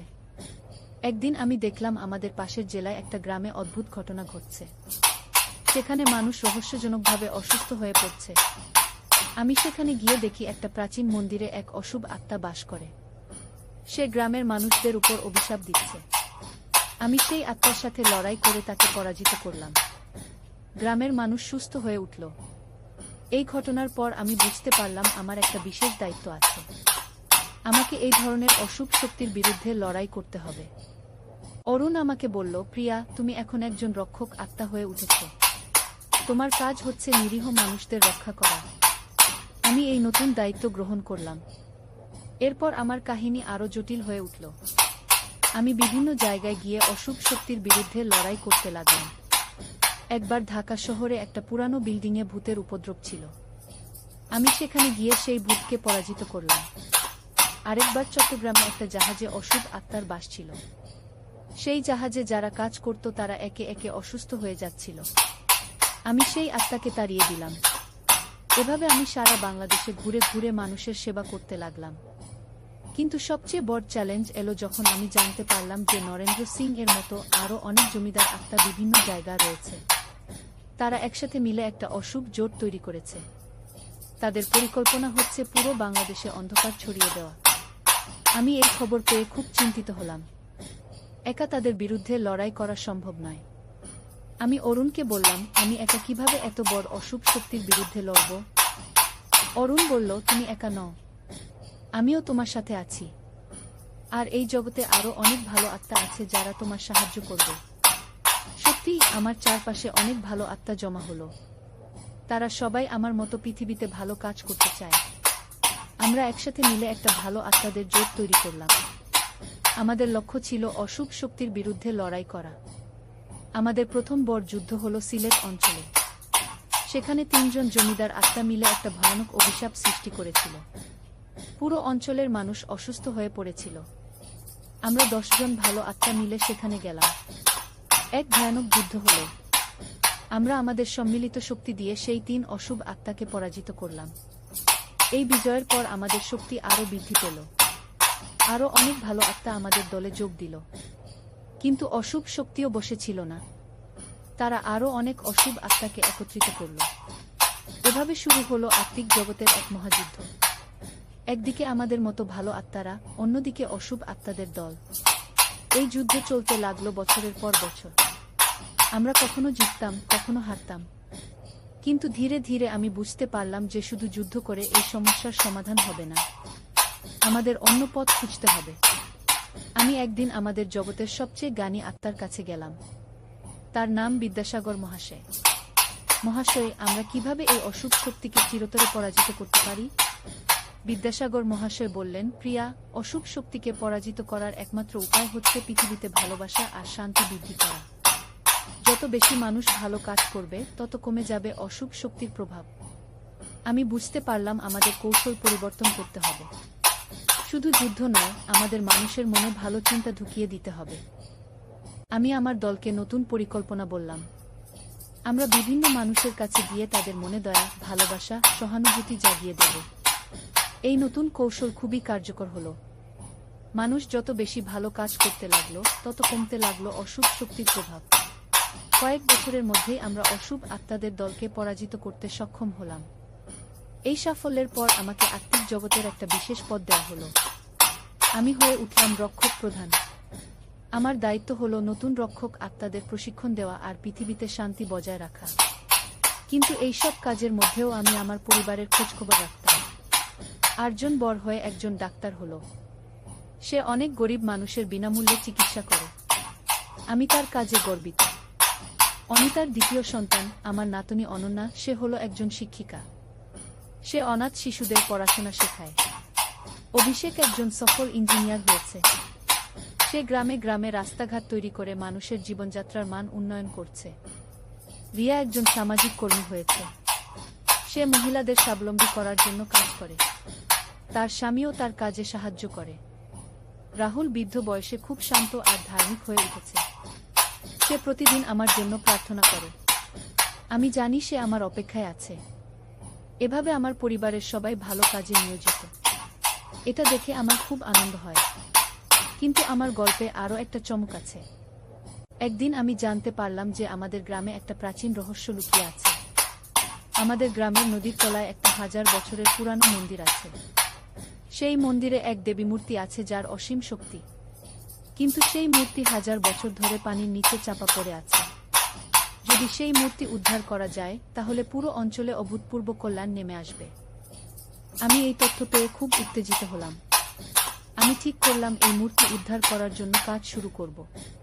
কিন্তু এটা খুব জটিল কাজ। আমাকে পৃথিবীর মানুষদের সাহায্য নিতে হবে। আমি প্রথমে আমার পরিবারের কাছে গেলাম।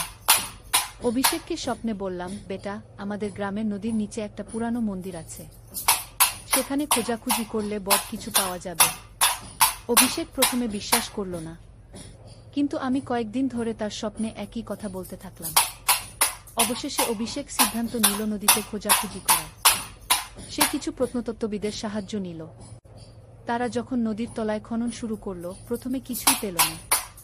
কিন্তু আমি তাদের সঠিক দিক নির্দেশনা দিতে থাকলাম। কয়েক সপ্তাহ খননের পর তারা পেয়ে গেল সেই প্রাচীন মন্দিরের ধ্বংসাবশেষ। আর সবচেয়ে বড় আবিষ্কার হলো সেই দেবী মূর্তি। মূর্তিটা ছিল অপূর্ব সুন্দর। কালো পাথরের তৈরি, চোখে মণিমাণিক্য। দেখলেই মনে হতো যেন মূর্তি জীবন্ত। যেই না মূর্তিটা উদ্ধার হলো, সাথে সাথে পুরো অঞ্চলে পরিবর্তন শুরু হলো। নদীর পানি আরও স্বচ্ছ হয়ে গেল। গাছপালা আরও সবুজ হয়ে উঠল। গ্রামের মানুষের স্বাস্থ্যও ভালো হয়ে গেল। অনেক দিনের পুরানো রোগবালাই সেরে গেল। কৃষকদের ফসল আগের চেয়ে অনেক ভালো হতে লাগল। মাছেদের সংখ্যা বেড়ে গেল। সবচেয়ে আশ্চর্যের বিষয় হলো, গ্রামে অপরাধের হার কমে গেল। মানুষের মধ্যে পারস্পরিক সহযোগিতা বেড়ে গেল। এই ঘটনার পর অভিষেক বুঝতে পারল যে আমি সত্যিই তার সাথে যোগাযোগ রাখি। সে আরও গভীরভাবে আধ্যাত্মিকতায় আগ্রহী হয়ে উঠল। মূর্তিটাকে গ্রামে একটা নতুন মন্দির তৈরি করে স্থাপন করা হলো। প্রতিদিন হাজার হাজার ভক্ত সেখানে আসতে লাগল। কিন্তু আসল ব্যাপার হলো, এই মূর্তি শুধু পূজা করার জন্য নয়, এটা একটা শক্তিশালী আধ্যাত্মিক কেন্দ্র। যেসব মানুষ সেখানে সত্যিকারের মনে প্রার্থনা করে, তাদের মনোবাঞ্ছা পূরণ হয়। অসুস্থ মানুষ সুস্থ হয়ে যায়, দুঃখী মানুষ শান্তি পায়, গরিব মানুষের জীবনে সমৃদ্ধি আসে। আমি এই মন্দিরের অদৃশ্য অভিভাবক হয়ে উঠলাম। যারা সত্যিকারের প্রয়োজনে আসে, আমি তাদের সাহায্য করি। একদিন একটা মহিলা এসেছিল। তার ছোট বাচ্চা খুব অসুস্থ। ডাক্তাররা বলেছে নদীর ধারে সেই গ্রাম। প্রথম অধ্যায়, শুরুজাত। পদ্মা নদীর ধারে একটা ছোট্ট গ্রাম ছিল, নাম তার রূপসী গ্রাম। গ্রামের নাম শুনলেই মনে হতো কত সুন্দর হবে। আর সত্যিই গ্রামটা ছিল অপূর্ব সুন্দর। সবুজ ধানক্ষেত, নারিকেল আর সুপারি গাছের সারি, আর নদীর শীতল হাওয়া, সব মিলিয়ে এক স্বর্গের মতো জায়গা। এই গ্রামেই থাকতো একটা ছেলে, নাম তার আলম। বয়স তখন 17 কি 18 হবে। ফর্সা রং, লম্বা চুল, আর চোখে একটা স্বপ্ন, বড় হয়ে সে লেখক হবে। প্রতিদিন সন্ধ্যায় নদীর ধারে বসে সে লিখত তার ডায়েরিতে, কখনো কবিতা, কখনো গল্প, কখনো শুধু মনের কথা। আলমের বাবা মোক্তার সাহেব ছিলেন গ্রামের স্কুলের প্রধান শিক্ষক। মা রহিমা বেগম ছিলেন একজন নরম মনের মহিলা, যিনি সবসময় সবার জন্য রান্না করতেন। তাদের ছোট্ট টিনের চালের বাড়িটা ছিল গ্রামের মাঝখানে। আলমের একটা ছোট বোন ছিল, সামিয়া। বয়স তার 10 বছর।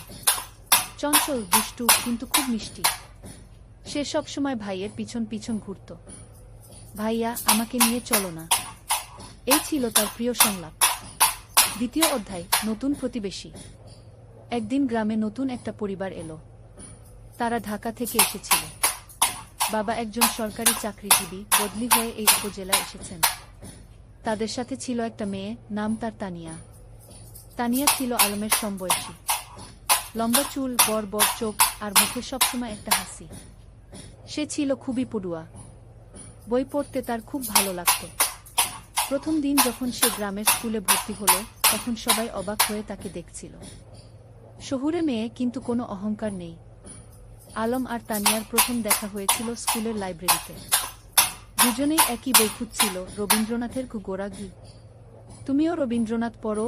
আলম জিজ্ঞেস করেছিল। হ্যাঁ, আমার খুব প্রিয়। তুমি? তানিয়া হেসে জবাব দিয়েছিল। সেই থেকে তাদের বন্ধুত্ব শুরু। প্রতিদিন স্কুলে, লাইব্রেরিতে, আর কখনো কখনো নদীর ধারে বসে তারা গল্প করত। সাহিত্য নিয়ে, জীবন নিয়ে, স্বপ্ন নিয়ে। তৃতীয় অধ্যায়, স্বপ্নের কথা। একদিন সন্ধ্যায় নদীর ধারে বসে আলম তানিয়াকে বলল, জানো, আমি বড় হয়ে লেখক হতে চাই। এমন গল্প লিখব যেগুলো মানুষের মন ছুঁয়ে যাবে। তানিয়া মৃদু হেসে বলল, তুমি পারবে। তোমার লেখার হাত খুব ভালো। তুমি যা লিখো তাতে আন্তরিকতা আছে। তুমি কি হতে চাও? আলম জিজ্ঞেস করল। আমি শিক্ষিকা হতে চাই। গ্রামের মেয়েদের পড়াতে চাই। দেখো না, এখানে কত মেয়ে স্কুলেই যায় না। আমি চাই সবাই পড়াশোনা করুক। তানিয়ার কথা শুনে আলম অবাক হলো। এতটা সরল, এতটা নিঃস্বার্থ স্বপ্ন। তুমি সত্যিই অসাধারণ, আলম বলল। তানিয়া লজ্জা পেয়ে বলল, আরে না, আমি সাধারণ।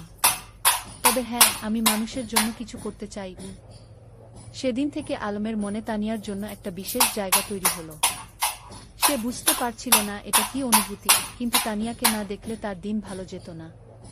চতুর্থ অধ্যায়, বর্ষাকাল। বর্ষা এলো। পদ্মা নদী ফুলে ফেপে উঠল। চারিদিকে পানি আর পানি। স্কুল বন্ধ হয়ে গেল। বৃষ্টি থামার নাম নেই। একদিন সন্ধ্যায় আলম দেখল তানিয়া তাদের বাড়ির সামনে দাঁড়িয়ে আছে, ভিজে একদম। কি হয়েছে? এভাবে বৃষ্টিতে ভিজে আসলে কেন? আলম চিন্তিত হয়ে জিজ্ঞেস করল। আমার বই, আমার প্রিয় বইটা। আমি নদীর ধারে রেখে এসেছিলাম। পানিতে ভেসে যাবে কি? তানিয়া কাঁদো কাঁদো স্বরে বলল। আলম কিছু না ভেবে ছাতা নিয়ে বেরিয়ে পড়ল। বৃষ্টি তখন মুষলধারে পড়ছে। সে নদীর ধারে গিয়ে দেখল তানিয়ার বইটা একটা পাথরের নিচে চাপা পড়ে আছে, কিন্তু পানি প্রায় সেখানে পৌঁছে গেছে। সে দ্রুত বইটা তুলে নিল। সৌভাগ্যবশত বইটা পুরোপুরি ভিজেনি। সে তার শার্টের ভিতরে বইটা লুকিয়ে বাড়ি ফিরল। তানিয়া যখন বইটা পেল, তার চোখে পানি এসে গেল। তুমি এতটা করলে আমার জন্য? তুমি আমার বন্ধু। বন্ধুর জন্য এটুকু তো করাই যায়। আলম হেসে বলল।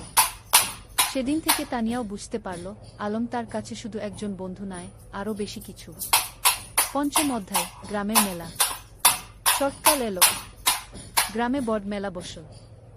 নৌকা বাইচ, পুতুল নাচ, জারি গান, কত কিছু। সারা গ্রামে উৎসবের আমেজ। আলম আর তানিয়া একসাথে মেলা ঘুরছিল। স্বামীও ছিল তাদের সাথে। সে দুষ্টুমি করে বলল, ভাইজা, তানিয়া আপু তোমার বউ হবে? আলম আর তানিয়া দুজনেই লজ্জা পেয়ে গেল। আলম স্বামীয়াকে বকা দিল, কিন্তু মনে মনে সে ভাবছিল, সত্যিই তো, তানিয়াকে ছাড়া তার জীবন অসম্পূর্ণ মনে হয়। মেলায় একটা পুতুলের দোকানে তানিয়া একটা সুন্দর পুতুল দেখে মুগ্ধ হয়ে গেল। কিন্তু দাম শুনে হতাশ হল, 50 টাকা। তার কাছে এত টাকা ছিল না। আলম চুপি চুপি পুতুলটা কিনে নিল। মেলা শেষে যখন বাড়ি ফিরছিল তখন সে তানিয়াকে পুতুলটা দিল। এটা তুমি আমার জন্য? তানিয়া অবাক হয়ে বলল, তুমি যেটা চেয়েছিলে সেটা তোমার হওয়া উচিত কি? আলম মৃদু হেসে বলল। তানিয়া পুতুলটা বুকে জড়িয়ে ধরল। ধন্যবাদ আলম, তুমি সত্যিই খুব ভালো। সেদিন রাতে আলম তার ডায়েরিতে লিখল, আজ আমি বুঝেছি ভালোবাসা কাকে বলে। যাকে দেখলে বুক ভরে যায়, যার জন্য নিজের সবকিছু দিয়ে দিতে ইচ্ছা করে, সেই তো ভালোবাসা। ষষ্ঠ অধ্যায়, সংকট। কিন্তু জীবন তো সবসময় সুখের থাকে না। একদিন আলমের বাবা হঠাৎ অসুস্থ হয়ে পড়লেন। ডাক্তার বলল তাকে ঢাকায় নিয়ে যেতে হবে ভালো চিকিৎসার জন্য। আলম দুশ্চিন্তায় পড়ে গেল। ঢাকায় যেতে হলে অনেক টাকা লাগবে। তাদের পরিবার তো সচ্ছল নয়। তানিয়া যখন এই খবর পেল, সে তার বাবাকে বলল। তানিয়ার বাবা একজন ভালো মানুষ ছিলেন। তিনি আলমের বাবার চিকিৎসার জন্য টাকা দিতে রাজি হলেন। না না, এভাবে আমরা নিতে পারব না, মোক্তার সাহেব বললেন। আপনি আমার মেয়ের শিক্ষকের বাবা। আমার দায়িত্ব আপনার সেবা করা, তানিয়ার বাবা বললেন। শেষ পর্যন্ত আলমের বাবাকে ঢাকায় নিয়ে যাওয়া হলো। আলম আর তার মা তার সাথে গেল। স্বামীয়া থেকে গেল গ্রামে তানিয়াদের বাড়িতে। ঢাকায় থাকতে হলো প্রায় 1 মাস। সেই 1 মাস আলম প্রতিদিন তানিয়াকে চিঠি লিখত। মোবাইল ফোন তো তখন সবার ছিল না। চিঠি ছিল যোগাযোগের মাধ্যম। তানিয়াও প্রতিদিন চিঠির অপেক্ষায় থাকত। আলমের চিঠি পড়ে সে বুঝতে পারত আলম কতটা কষ্টে আছে, কতটা দুশ্চিন্তায় আছে। সে নিজেও আলমের জন্য দোয়া করত। সপ্তম অধ্যায়, ফিরে আসা। অবশেষে মোক্তার সাহেব সুস্থ হয়ে উঠলেন। ডাক্তার বললেন এখন তিনি বাড়ি যেতে পারবেন, কিন্তু সতর্ক থাকতে হবে। যেদিন আলম গ্রামে ফিরল, সেদিন পুরো গ্রাম খুশিতে আত্মহারা। সবাই মোক্তার সাহেবকে দেখতে এলো। তানিয়াও এলো স্বামীয়াকে নিয়ে। আলম তানিয়াকে দেখে বলল, তোমার চিঠিগুলো আমাকে শক্তি দিয়েছে। ঢাকায় যখন খুব কষ্ট লাগত, তখন তোমার চিঠি পড়ে আবার ভালো লাগত। আমি জানতাম তুমি ফিরে আসবে। আমি বিশ্বাস রাখিনি, হারাইনি, তানিয়া মৃদু হেসে বলল।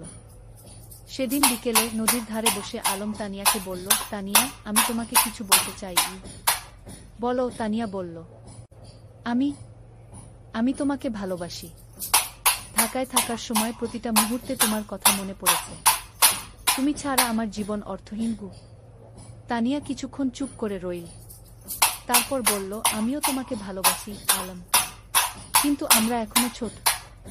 আমাদের পড়াশোনা শেষ করতে হবে, নিজেদের প্রতিষ্ঠিত করতে হবে। তারপর আমরা একসাথে থাকব। আলম তার কথা শেষ করল। হ্যাঁ, একসাথে থাকব, তানিয়া হেসে মাথা নাড়ল। অষ্টম অধ্যায়, সময়ের পরীক্ষা। পরের কয়েক বছর দ্রুত কেটে গেল। আলম আর তানিয়া দুজনেই খুব ভালো ছাত্র ছিল। এসএসসি পরীক্ষায় দুজনেই জিপিএ 5 পেল। এরপর তারা ঢাকায় কলেজে ভর্তি হল। আলম নটরডেম কলেজে আর তানিয়া হলিক্রস কলেজে। গ্রাম ছেড়ে শহরে আসতে হল। শহরের জীবন ছিল অন্যরকম। ব্যস্ততা, ভিড়, শব্দ, সবকিছু গ্রামের থেকে আলাদা। কিন্তু আলম আর তানিয়া তাদের লক্ষ্য থেকে বিচলিত হল না। প্রতি সপ্তাহান্তে তারা দেখা করত। কখনো রমনা পার্কে, কখনো টিএসসিতে, কখনো কোনো বইয়ের দোকানে। তারা একে অপরকে উৎসাহ দিত, সাহস দিত। এইচএসসি পরীক্ষায়ও দুজনেই ভালো ফল করল। আলম ঢাকা বিশ্ববিদ্যালয়ে বাংলা সাহিত্যে ভর্তি হল, আর তানিয়া শিক্ষা বিভাগে। কিন্তু বিশ্ববিদ্যালয়ের জীবনে নতুন চ্যালেঞ্জ এলো। রাজনীতি, সেশন, আর্থিক সংকট, নানা সমস্যা। কখনো কখনো আলমের মনে হতো সে হয়তো লেখক হতে পারবে না। তানিয়াও মাঝে মাঝে হতাশ হতো। কিন্তু তারা একে অপরকে সাহায্য করত। আলম যখন হতাশ হতো তানিয়া তাকে মনে করিয়ে দিত তার স্বপ্নের কথা। তানিয়া যখন ভেঙে পড়ত আলম তাকে শক্তি যোগায়। নবম অধ্যায়, স্বপ্ন পূরণের পথে। স্নাতক শেষ করার পর আলম একটা পত্রিকায় চাকরি পেল, সাংবাদিক হিসেবে। বেতন খুব বেশি না, কিন্তু লেখার সুযোগ ছিল। সে ফিচার লিখত, গল্প লিখত। তানিয়া একটা স্কুলের শিক্ষিকা হিসেবে যোগ দিল। তার স্বপ্ন ছিল গ্রামে ফিরে যাওয়া, কিন্তু সে জানত এখনো সময় হয়নি। আগে অভিজ্ঞতা অর্জন করতে হবে। একদিন আলম একটা প্রকাশনা সংস্থায় তার লেখা গল্পের পাণ্ডুলিপি জমা দিল। সে একটা উপন্যাস লিখেছিল, নদীর ধারে সেই গাগু। এটা ছিল তাদের নিজেদের গল্প, তাদের গ্রামের গল্প। কয়েক মাস পর প্রকাশক ফোন করলেন, আপনার বই আমরা প্রকাশ করতে চাই। গল্পটা খুব সুন্দর, আবেগময়। আলম বিশ্বাস করতে পারছিল না, তার স্বপ্ন সত্যি হচ্ছে। সে প্রথমেই তানিয়াকে খবরটা দিল, আমি জানতাম তুমি পারবে, তুমি তো সত্যিই লেখক। তানিয়া খুশিতে আটখানা। বইটা প্রকাশিত হওয়ার পর বেশ সাড়া পড়ে গেল। পাঠকরা ভালো সাড়া দিল, সমালোচকরাও প্রশংসা করল। দশম অধ্যায়, ঘরে ফেরা। 5 বছর পর আলম আর তানিয়া সিদ্ধান্ত নিল তারা গ্রামে ফিরে যাবে। ঢাকায় তারা যা অর্জন করতে চেয়েছিল তা করেছে। এখন সময় এসেছে নিজেদের শেকডে ফিরে যাওয়ার। তারা বিয়ে করল, সাদামাটা অনুষ্ঠান, কিন্তু পূর্ণ আন্তরিকতায়। পুরো গ্রাম এসেছিল তাদের বিয়েতে। তোমরা আমাদের গর্ব, মুক্তার সাহেব আবেগে বললেন। বিয়ের পর তারা গ্রামেই থেকে গেল। আলম লেখালেখি চালিয়ে গেল। সে গ্রামের গল্প লিখত, সাধারণ মানুষের গল্প। তার বই পরপর সফল হতে লাগল। তানিয়া গ্রামে একটা স্কুল খুলল, বিনামূল্যে গরিব মেয়েদের পড়াতে লাগল। সে তার স্বপ্ন পূরণ করছিল। একাদশ অধ্যায়, নতুন প্রজন্ম। 3 বছর পর তাদের একটা মেয়ে হলো, নাম রাখো রূপা। ছোট্ট, ফুটফুটে, ঠিক যেন তানিয়ার মতো। রূপা বড় হতে লাগল গ্রামে, মুক্ত পরিবেশে। নদীর ধারে খেলা, মাঠে দৌড়ানো, গাছে চড়া, সবকিছু। আলম তাকে গল্প শোনাত, তানিয়া তাকে পড়াত। একদিন রূপা জিজ্ঞেস করল, বাবা, তুমি আর মা কিভাবে পরিচিত হলে? আলম হেসে বলল, সেটা একটা লম্বা গল্প মা। একদিন তোমাকে পুরো গল্প শোনাব গু। এখন শোনাও না, রূপা জেদ করল। আলম তানিয়ার দিকে তাকাল। তানিয়া হেসে মাথা নাড়ল। ঠিক আছে, শোনো তাহলে। অনেক বছর আগে এই নদীর ধারে দুটো ছেলে মেয়ে পরিচিত হয়েছিল। দ্বাদশ অধ্যায়, পূর্ণতা। বছর কেটে গেল। আলমের বই এখন দেশ জুড়ে জনপ্রিয়। সে একজন প্রতিষ্ঠিত লেখক, কিন্তু খ্যাতি তাকে বদলায়নি। সে এখনো সেই সরল, বিমলি আলম। তানিয়ার স্কুল এখন বড় হয়েছে। শত শত মেয়ে সেখানে পড়ছে। অনেকে এখন কলেজে, বিশ্ববিদ্যালয়ে। তানিয়া তাদের সবার কাছে একজন আদর্শ। একদিন সন্ধ্যায় নদীর ধারে বসে আলম তানিয়াকে বলল, তুমি জানো, এই জায়গাটাই আমার সবচেয়ে প্রিয়। এখানেই আমরা প্রথম একসাথে বসেছিলাম, স্বপ্নের কথা বলেছিলাম। আর এখন সেই স্বপ্ন পূরণ হয়েছে। তানিয়া বলল, শুধু পূরণই না, আরো বেশি কিছু পেয়েছি। তোমাকে পেয়েছি, রূপাকে পেয়েছি, এই সুন্দর জীবনটা পেয়েছি। রূপা তখন দৌড়ে এসে তাদের কোলে বসল।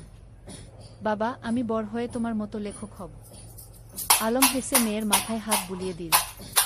তুমি যা হতে চাও তাই হবে মা, আমরা তোমার পাশে আছি। সূর্য তখন অস্ত যাচ্ছে নদীর ওপারে। লাল কমলা আকাশ, নদীর শীতল বাতাস, আর পরিবারের উষ্ণতা, এর চেয়ে সুন্দর আর কি হতে পারে? ত্রয়োদশ অধ্যায়, গ্রামের উন্নয়ন।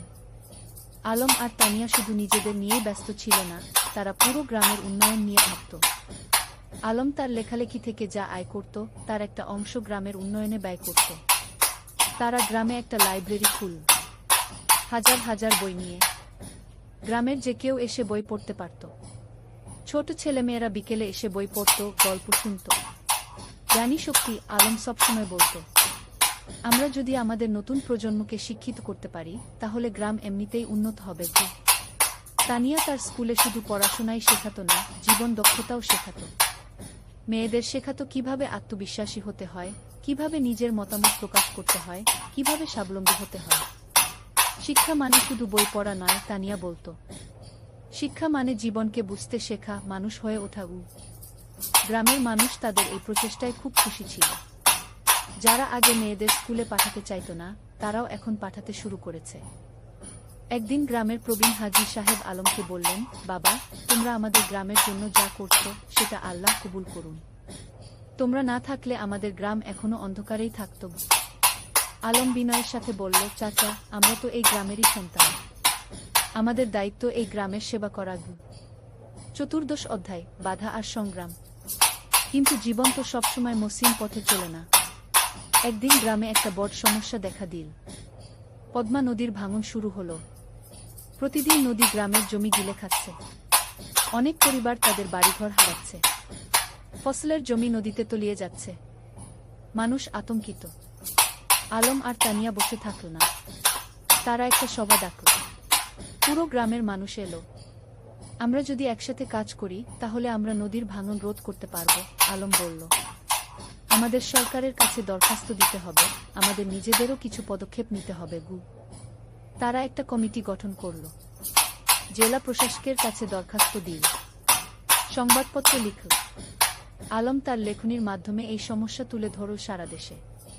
কয়েক মাসের সংগ্রামের পর সরকার নড়েচড়ে বসল। নদীর তীরে বাঁধ নির্মাণের কাজ শুরু হলো। ধীরে ধীরে ভাঙন থামল। গ্রামের মানুষ স্বস্তির নিঃশ্বাস ফেলল। তোমরা আমাদের গ্রামকে বাঁচিয়েছ, একজন বৃদ্ধ আলমকে আশীর্বাদ করলেন। আমরা সবাই মিলে বাঁচিয়েছি, আলম বলল। এটা সবার প্রচেষ্টার ফল। পঞ্চদশ অধ্যায়, রূপার স্বপ্ন। রূপা এখন 10 বছরের। খুব মেধাবী মেয়ে। স্কুলে সব সময় প্রথম হয়। কিন্তু শুধু পড়াশোনায় নয়, সে খেলাধুলায়, গানেও ভালো। একদিন রূপা তার বাবা মাকে বলল, আমি ডাক্তার হতে চাই। গ্রামের মানুষদের সেবা করব। আলম আর তানিয়া খুশি হল। তাদের মেয়ে অন্যের সেবা করতে চায়, এর চেয়ে বড় গর্বের আর কি হতে পারে? তুমি যা হতে চাও, আমরা তোমাকে সাহায্য করব, তানিয়া বলল। কিন্তু রূপার একটা শর্ত ছিল। আমি ঢাকায় না, গ্রামেই থাকব। এখানেই পড়ব, এখানেই ডাক্তারি করব। আলম হেসে বলল, কেন মা? ঢাকায় তো ভালো সুযোগ পাবে। বাবা, তুমি আর মা যেমন গ্রামে ফিরে এসেছ, আমিও তাই চাই। গ্রামের মানুষদের সবচেয়ে বেশি সাহায্যের দরকার। এই কথা শুনে আলমের চোখে পানি এসে গেল। তার মেয়ে তার আদর্শকে ধারণ করছে। রূপা খুব পরিশ্রমী ছিল। প্রতিদিন ভোরে উঠে পড়াশোনা করত। মায়ের স্কুলে ছোটদের পড়াতে সাহায্য করত। বাবার লেখার কাজেও হাত লাগাত। রূপা, তুমি এত কাজ করো, ক্লান্ত হয়ে যাও না? তানিয়া একদিন জিজ্ঞেস করল। না মা, আমি যখন মানুষের উপকার করি তখন আমার ভালো লাগে। ক্লান্তি লাগে না, রূপা হেসে জবাব দিল। ষোড়শ অধ্যায়, পুরস্কার। আলমের লেখালেখি এখন দেশের সীমা পেরিয়ে গেছে। তার বই অনুবাদ হয়েছে বিভিন্ন ভাষায়। বিদেশেও পাঠক তৈরি হয়েছে। একদিন একটা খবর এলো, আলম জাতীয় সাহিত্য পুরস্কার পেতে যাচ্ছে। এটা দেশের সর্বোচ্চ সাহিত্য পুরস্কার। পুরো গ্রাম আনন্দে উদ্বেলিত। আমাদের আলম জাতীয় পুরস্কার পাবে, সবাই গর্ব করে বলতে লাগল। পুরস্কার দেওয়ার অনুষ্ঠান হলো ঢাকায়। প্রধানমন্ত্রী নিজে পুরস্কার তুলে দিলেন আলমের হাতে। আপনার লেখা আমাদের গ্রাম বাংলার প্রকৃত চিত্র তুলে ধরে, প্রধানমন্ত্রী বললেন। আপনি দেশের গর্ব। আলম বিনয়ের সাথে পুরস্কার নিয়ে। তার মনে পড়ল সেই দিনগুলোর কথা, যখন সে নদীর ধারে বসে স্বপ্ন দেখত লেখক হওয়ার। পুরস্কার পাওয়ার পর আলম একটা বক্তৃতা দিল। এই পুরস্কার শুধু আমার একার নয়, এটা আমার স্ত্রী তানিয়ার, আমার মেয়ে রূপার, আমার গ্রামের সব মানুষের। তারা আমাকে অনুপ্রাণিত করেছে, সাহস দিয়েছে। তানিয়ার চোখে খুশির অশ্রু। তার স্বামী এত বড় সম্মান পেল, কিন্তু তবুও সে নিজের কৃতিত্ব সবার সাথে ভাগ করে নিচ্ছে। সপ্তদশ অধ্যায়, তানিয়ার স্বীকৃতি। আলমের পুরস্কার পাওয়ার 1 বছর পর তানিয়াও একটা সম্মান পেল। সরকার তাকে সেরা শিক্ষক পুরস্কার দিল। তার স্কুল থেকে যে মেয়েরা বের হয়ে গেছে, তারা এখন বিভিন্ন ক্ষেত্রে প্রতিষ্ঠিত। কেউ ডাক্তার, কেউ ইঞ্জিনিয়ার, কেউ শিক্ষক, কেউ উদ্যোক্তা। পুরস্কার নেওয়ার সময় তানিয়া বলল, আমি শুধু বীজ বপন করেছি। এই মেয়েরাই আমার আসল পুরস্কার। তারা নিজেদের প্রতিষ্ঠিত করেছে, সমাজে অবদান রাখছে। তার স্কুলের একজন প্রাক্তন ছাত্রী, যে এখন একজন সফল ব্যবসায়ী, মঞ্চে উঠে এসে বলল, ম্যাডাম না থাকলে আমি আজ এখানে থাকতাম না। তিনি আমাকে শুধু পড়াশোনায় শেখাননি, আত্মবিশ্বাস শিখিয়েছেন। রূপা তখন মঞ্চের নিচে বসে মায়ের দিকে তাকিয়েছিল, গর্বিত চোখে। আমার মা সত্যিই সেরা, সে মনে মনে বলল। অষ্টাদশ অধ্যায়, সময়ের প্রবাহ। আরও কয়েক বছর কেটে গেল।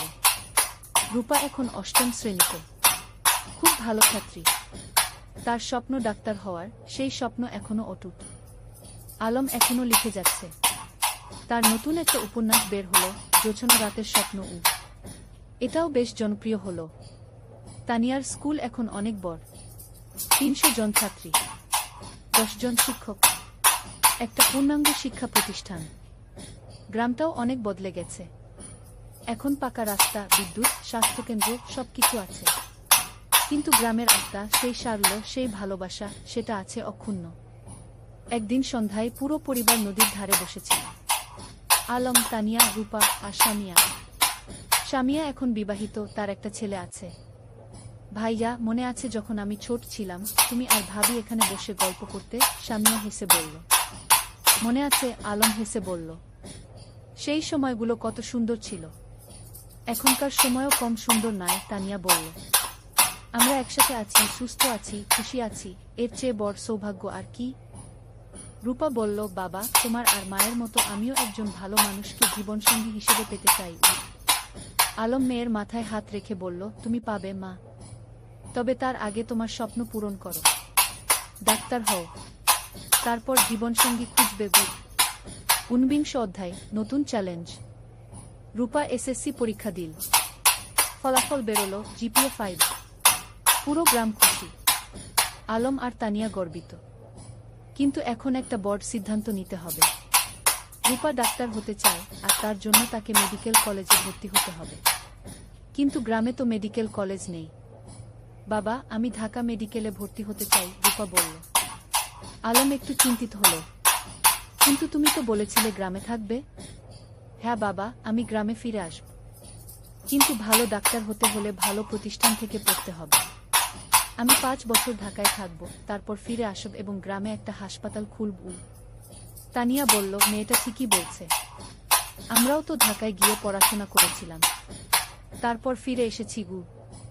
রূপা ঢাকা মেডিকেল কলেজে ভর্তি হলো। প্রথম দিকে গ্রাম ছেড়ে যেতে খুব কষ্ট হচ্ছিল, কিন্তু সে জানত এটা তার লক্ষ্যের জন্য প্রয়োজন। আলম আর তানিয়া প্রতি মাসে ঢাকায় যেত মেয়েকে দেখতে। রূপা ফোনে প্রতিদিন কথা বলত। বিংশ অধ্যায়, পরিবারের বন্ধন। 5 বছর খুব দ্রুত কেটে গেল। রূপা ডাক্তার হয়ে গেল। এমবিবিএস পাস করল ভালো ফলসহ। এখন তার সামনে অনেক সুযোগ। ঢাকার বড় বড় হাসপাতাল তাকে চাকরির অফার দিচ্ছে। কিন্তু রূপার লক্ষ্য অন্য। বাবা, আমি গ্রামে ফিরে আসছি, রূপা ফোনে বলল। তুমি নিশ্চিত? ঢাকায় তো অনেক ভালো সুযোগ, আলম বলল। বাবা, আমার স্বপ্ন তো ঢাকায় বড় ডাক্তার হওয়া নয়। আমার স্বপ্ন গ্রামের মানুষের সেবা করা। রূপা গ্রামে ফিরে এলো। গ্রামের মানুষ তাকে মাথায় করে নিয়ে এলো। আমাদের নিজের ডাক্তার। সে একটা ছোট ক্লিনিক খুল। বিনামূল্যে গরিব মানুষদের চিকিৎসা দিতে লাগল। যাদের সামর্থ্য আছে তারা দিত, যাদের নেই তাদের কাছ থেকে কিছু নিত না। তুমি কিভাবে চালাবে এভাবে? আলম একদিন জিজ্ঞেস করল। বাবা, তুমি তো লেখক হয়েছ মানুষের সেবা করার জন্য, মা শিক্ষিকা হয়েছে সেবার জন্য। আমিও তাই। টাকা পয়সা পরে দেখা যাবে। আলম মেয়েকে জড়িয়ে ধরল। তুমি আমাদের গর্ব। 1 অধ্যায়, নতুন সঙ্গী। রূপা যখন ক্লিনিকে ব্যস্ত, তখন একদিন একজন তরুণ ডাক্তার এলো। তার নাম ফাহিম। সে ঢাকা থেকে এসেছে গ্রামাঞ্চলে স্বেচ্ছাসেবা করতে। ফাহিম আর রূপা একসাথে কাজ করতে লাগল। দুজনেই একই স্বপ্ন দেখে, গ্রামের মানুষের সেবা করা। ধীরে ধীরে তাদের মধ্যে বন্ধুত্ব হলো। তারপর সেই বন্ধুত্ব ভালোবাসায় রূপান্তরিত হলো। একদিন ফাহিম আলমের কাছে এলো। চাচা, আমি রূপাকে বিয়ে করতে চাই। আলম হেসে বলল, তুমি কি রূপাকে জিজ্ঞেস করেছ? হ্যাঁ, সে রাজি, ফাহিম লজ্জা পেয়ে বলল। তানিয়া খুশিতে আটখানা। আমার মেয়ে একজন ভালো মানুষ পেয়েছে। রূপা আর ফাহিমের বিয়ে হলো। সাদামাটা কিন্তু আন্তরিক অনুষ্ঠান। পুরো গ্রাম এসেছিল। বিয়ের পর তারা দুজন মিলে ক্লিনিক চালাতে লাগল। তারা স্বপ্ন দেখে গ্রামে একটা বড় হাসপাতাল করার। 2 অধ্যায়, 3 প্রজন্ম। 2 বছর পর রূপার একটা ছেলে হলো। নাম রাখল আয়ান। আলম আর তানিয়া দাদা দাদি হলো। দেখো আমাদের নাতি, আলম আবেগে বলল। তানিয়া শিশুটিকে কোলে নিয়ে বলল, এই শিশু আমাদের ভবিষ্যৎ। এর জন্যই তো আমরা এত কাজ করছি। এখন বাড়িতে 3 প্রজন্ম, আলমতানিয়া, রূপা, ফাহিম আর ছোট্ট আয়ান। প্রতিদিন সন্ধ্যায় তারা একসাথে বসে। আলম গল্প বলে, তানিয়া গান শোনায়, রূপা দিনের কাজের গল্প বলে। একদিন আয়ান যখন একটু বড় হলো, সে জিজ্ঞেস করল, দাদু তুমি কি করো? আলম হেসে বলল, আমি গল্প লিখি। না তবু আমাকে একটা গল্প বলো না? ঠিক আছে, শোনো তাহলে। অনেক বছর আগে এই নদীর ধারে কি। আর এভাবেই চলতে থাকে জীবনের গল্প, প্রজন্ম থেকে প্রজন্মে। 23 অধ্যায়, উত্তরাধিকার। আলম এখন 60 পেরিয়ে গেছে, চুলদাড়ি পেকে গেছে, কিন্তু লেখার হাত এখনো অক্ষুণ্ণ। সে এখনো প্রতিদিন লেখে। তানিয়াও এখন অবসর নিয়েছে স্কুল থেকে, কিন্তু মাঝে মাঝে যায় ছাত্রীদের সাথে দেখা করতে। একদিন আয়ান, যে এখন 5 বছরের, দাদুকে জিজ্ঞেস করল, দাদু তুমি কত বই লিখেছ? প্রায় 20টা, আলম বলল। আমিও বড় হয়ে লেখক হব, আয়ান বলল। রূপা হেসে বলল, তুমি যা হতে চাও তাই হবে কি? আলম নাতিকে কোলে নিয়ে বলল, লেখক হওয়া মানে শুধু বই লেখা নয় বাবা। লেখক হওয়া মানে মানুষের কথা বলা, সত্য বলা, ভালোবাসা ছড়িয়ে দেওয়া। গি আমি সব করব, আয়ান উৎসাহিত হয়ে বলল। তানিয়া নাতিকে আদর করে বলল, তুমি করবে, আমরা জানি। গি 24 অধ্যায়, গ্রামের হাসপাতাল। রূপা আর ফাহিমের স্বপ্ন ছিল গ্রামে একটা বড় হাসপাতাল খোলার। তারা কয়েক বছর ধরে টাকা জমিয়ে রাখছিল। আলমও তার রয়্যালটির একটা অংশ দিয়েছিল। অবশেষে সেই দিন এলো। তারা একটা 3তলা হাসপাতাল তৈরি করল। নাম দিল রূপসী হাসপাতাল। উদ্বোধনের দিন পুরো জেলা থেকে মানুষ এলো। স্বাস্থ্যমন্ত্রী নিজে এসে উদ্বোধন করলেন। এই হাসপাতাল শুধু একটা স্বাস্থ্যসেবা কেন্দ্র নয়, মন্ত্রী বললেন, এটা একটা স্বপ্নের বাস্তবায়ন। ডা রূপা আর ডা ফাহিম যা করেছেন সেটা অনুকরণীয়। হাসপাতালে 10টা বেড, অপারেশন থিয়েটার, ল্যাবরেটরি, সবকিছু আছে। আর সবচেয়ে বড় কথা, গরিবদের জন্য বিনামূল্যে চিকিৎসার ব্যবস্থা। আলম গর্বে বুক ফুলিয়ে বলল, আমার মেয়ে যা করেছে আমি কলম দিয়ে তা করতে পারিনি। কি তুমি কলম দিয়ে মানুষের মন ছুঁয়েছ, আমি হাত দিয়ে মানুষের শরীর সারাচ্ছি। দুটোই সমান গুরুত্বপূর্ণ, রূপা বলল। 25 অধ্যায়, প্রত্যাবর্তন। একদিন গ্রামে একটা আশ্চর্য ঘটনা ঘটে। যে ছেলেটা 30 বছর আগে গ্রাম ছেড়ে আমেরিকায় গিয়েছিল, সে ফিরে এলো। তার নাম জামিল। সে আমেরিকায় একজন সফল ব্যবসায়ী, কিন্তু বয়স হয়েছে, এখন শেখডে ফিরতে চায়। জামিল আলমের সাথে দেখা করতে এলো। আমি তোমার বই পড়েছি আমেরিকায় বসে। সেই বই পড়ে আমার গ্রামের কথা মনে পড়ে গেল, তাই ফিরে এলাম। স্বাগতম, আলম হাসি মুখে বলল। জামিল বলল, আমি এই গ্রামের জন্য কিছু করতে চাই। তুমি কি পরামর্শ দাও? আলম ভাবল একটু, তারপর বলল, গ্রামে একটা কারিগরি প্রশিক্ষণ কেন্দ্র খোলো। যুবকদের হাতে কলমে কাজ শেখাও, তাহলে তারা চাকরি পাবে, স্বাবলম্বী হবে। জামিল খুশি হল। চমৎকার আইডিয়া। কয়েক মাসের মধ্যে একটা কারিগরি প্রশিক্ষণ কেন্দ্র খোলা হলো। সেখানে ছেলেমেয়েরা কম্পিউটার, ইলেকট্রনিক্স, সেলাই, রান্না, নানা বিষয়ে প্রশিক্ষণ পেতে লাগল। এভাবে একে একে গ্রামে নতুন নতুন সুবিধা যুক্ত হতে লাগল। কেউ ফিরে এসে স্কুলে দান করল, কেউ রাস্তা বানিয়ে দিল, কেউ মসজিদ মন্দির সংস্কার করল। আলম দেখছিল আর ভাবছিল, একজন মানুষ যদি ভালো কাজ শুরু করে, তাহলে সেটা অন্যদেরও অনুপ্রাণিত করে। কি 26 অধ্যায়, পরবর্তী প্রজন্ম। আয়ান এখন 10 বছর, খুব মেধাবী ছেলে। সে দাদুর কাছে বসে গল্প শোনে, দাদির কাছে থেকে জীবনের পাঠ নেয়। একদিন স্কুলে একটা রচনা প্রতিযোগিতা হলো। বিষয় ছিল আমার স্বপ্নের বাংলাদেশ। আয়ান লিখল, আমার স্বপ্নের বাংলাদেশে সবাই শিক্ষিত হবে। কেউ অসুস্থ হলে চিকিৎসা পাবে, কেউ গরিব থাকবে না, সবাই একসাথে মিলেমিশে থাকবে। আমার দাদু বলেন, স্বপ্ন দেখতে হয় বড়, তারপর সেই স্বপ্ন পূরণের জন্য কাজ করতে হয়। আয়ান প্রথম হলো, পুরস্কার পেল। আলম নাতির রচনা পড়ে চোখ ভিজিয়ে ফেল। আমাদের শিক্ষা বৃথা যায়নি, নতুন প্রজন্ম ঠিক পথে আছে। 27 অধ্যায়, জীবনের সন্ধ্যা। আলম এখন 65 পেরিয়ে গেছে। শরীর একটু দুর্বল হয়ে এসেছে, কিন্তু মন এখনো তরুণ। একদিন ডাক্তার বলল, তার হার্টের সমস্যা আছে। বিশ্রাম নিতে হবে। রূপা খুব চিন্তিত। বাবা, তুমি এখন আর এত কাজ করবে না, বিশ্রাম নাও। কিন্তু আলম কি থেমে থাকার মানুষ? সে এখনো লেখে, মানুষের সাথে দেখা করে, গ্রামের উন্নয়নের কাজে যুক্ত থাকে।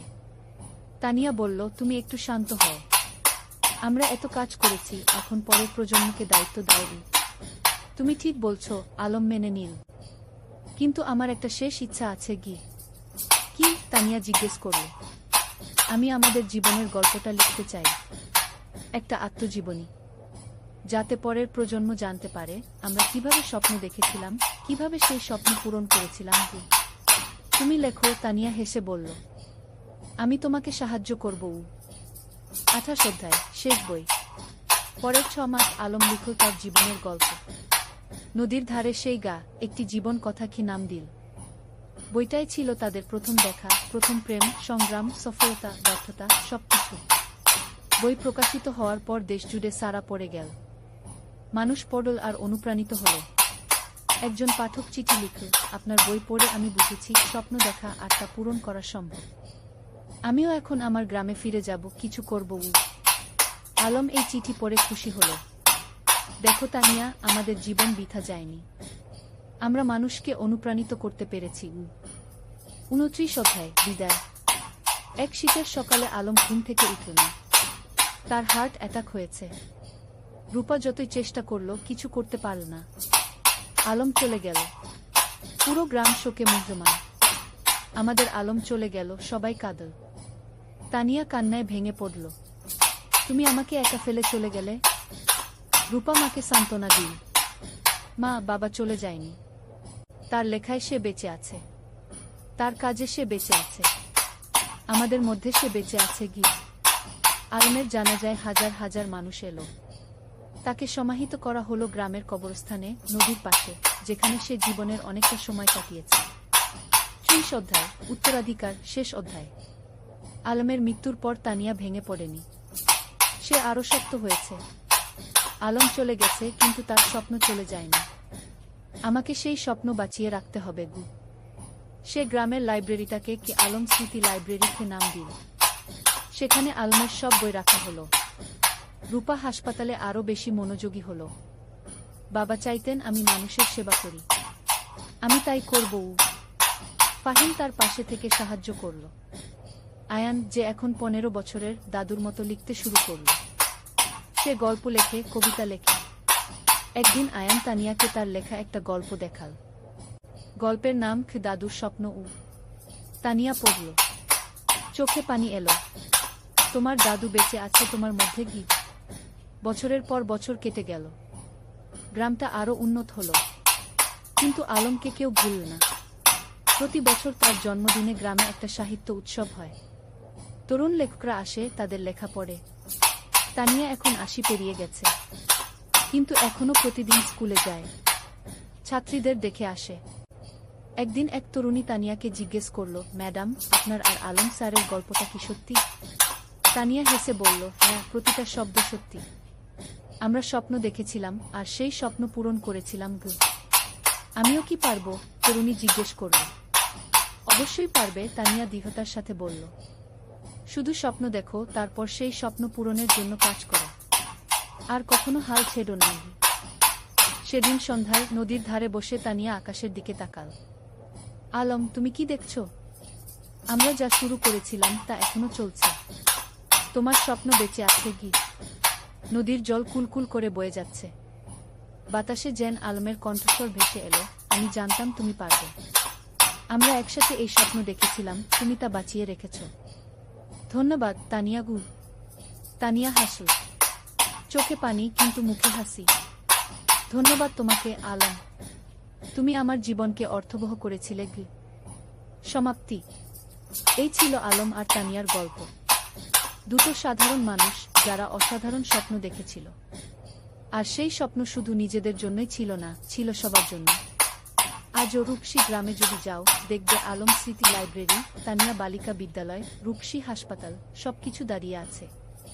এগুলো শুধু ভবন নয়, এগুলো স্বপ্নের বাস্তবায়ন।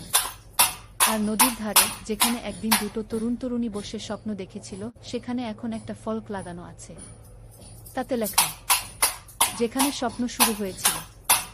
আলম ও তানিয়া, দুই স্বপ্নদ্রষ্টা, দুই সেবক, যারা প্রমাণ করেছেন স্বপ্ন দেখলে এবং কাজ করলে সবকিছুই সম্ভব। শিক্ষা: জীবনে স্বপ্ন দেখো বড়, তারপর সেই স্বপ্ন পূরণের জন্য নিরলসভাবে কাজ করো। নিজের জন্য নয়, সবার জন্য কিছু করার চেষ্টা করো, তাহলেই জীবন সার্থক হবে।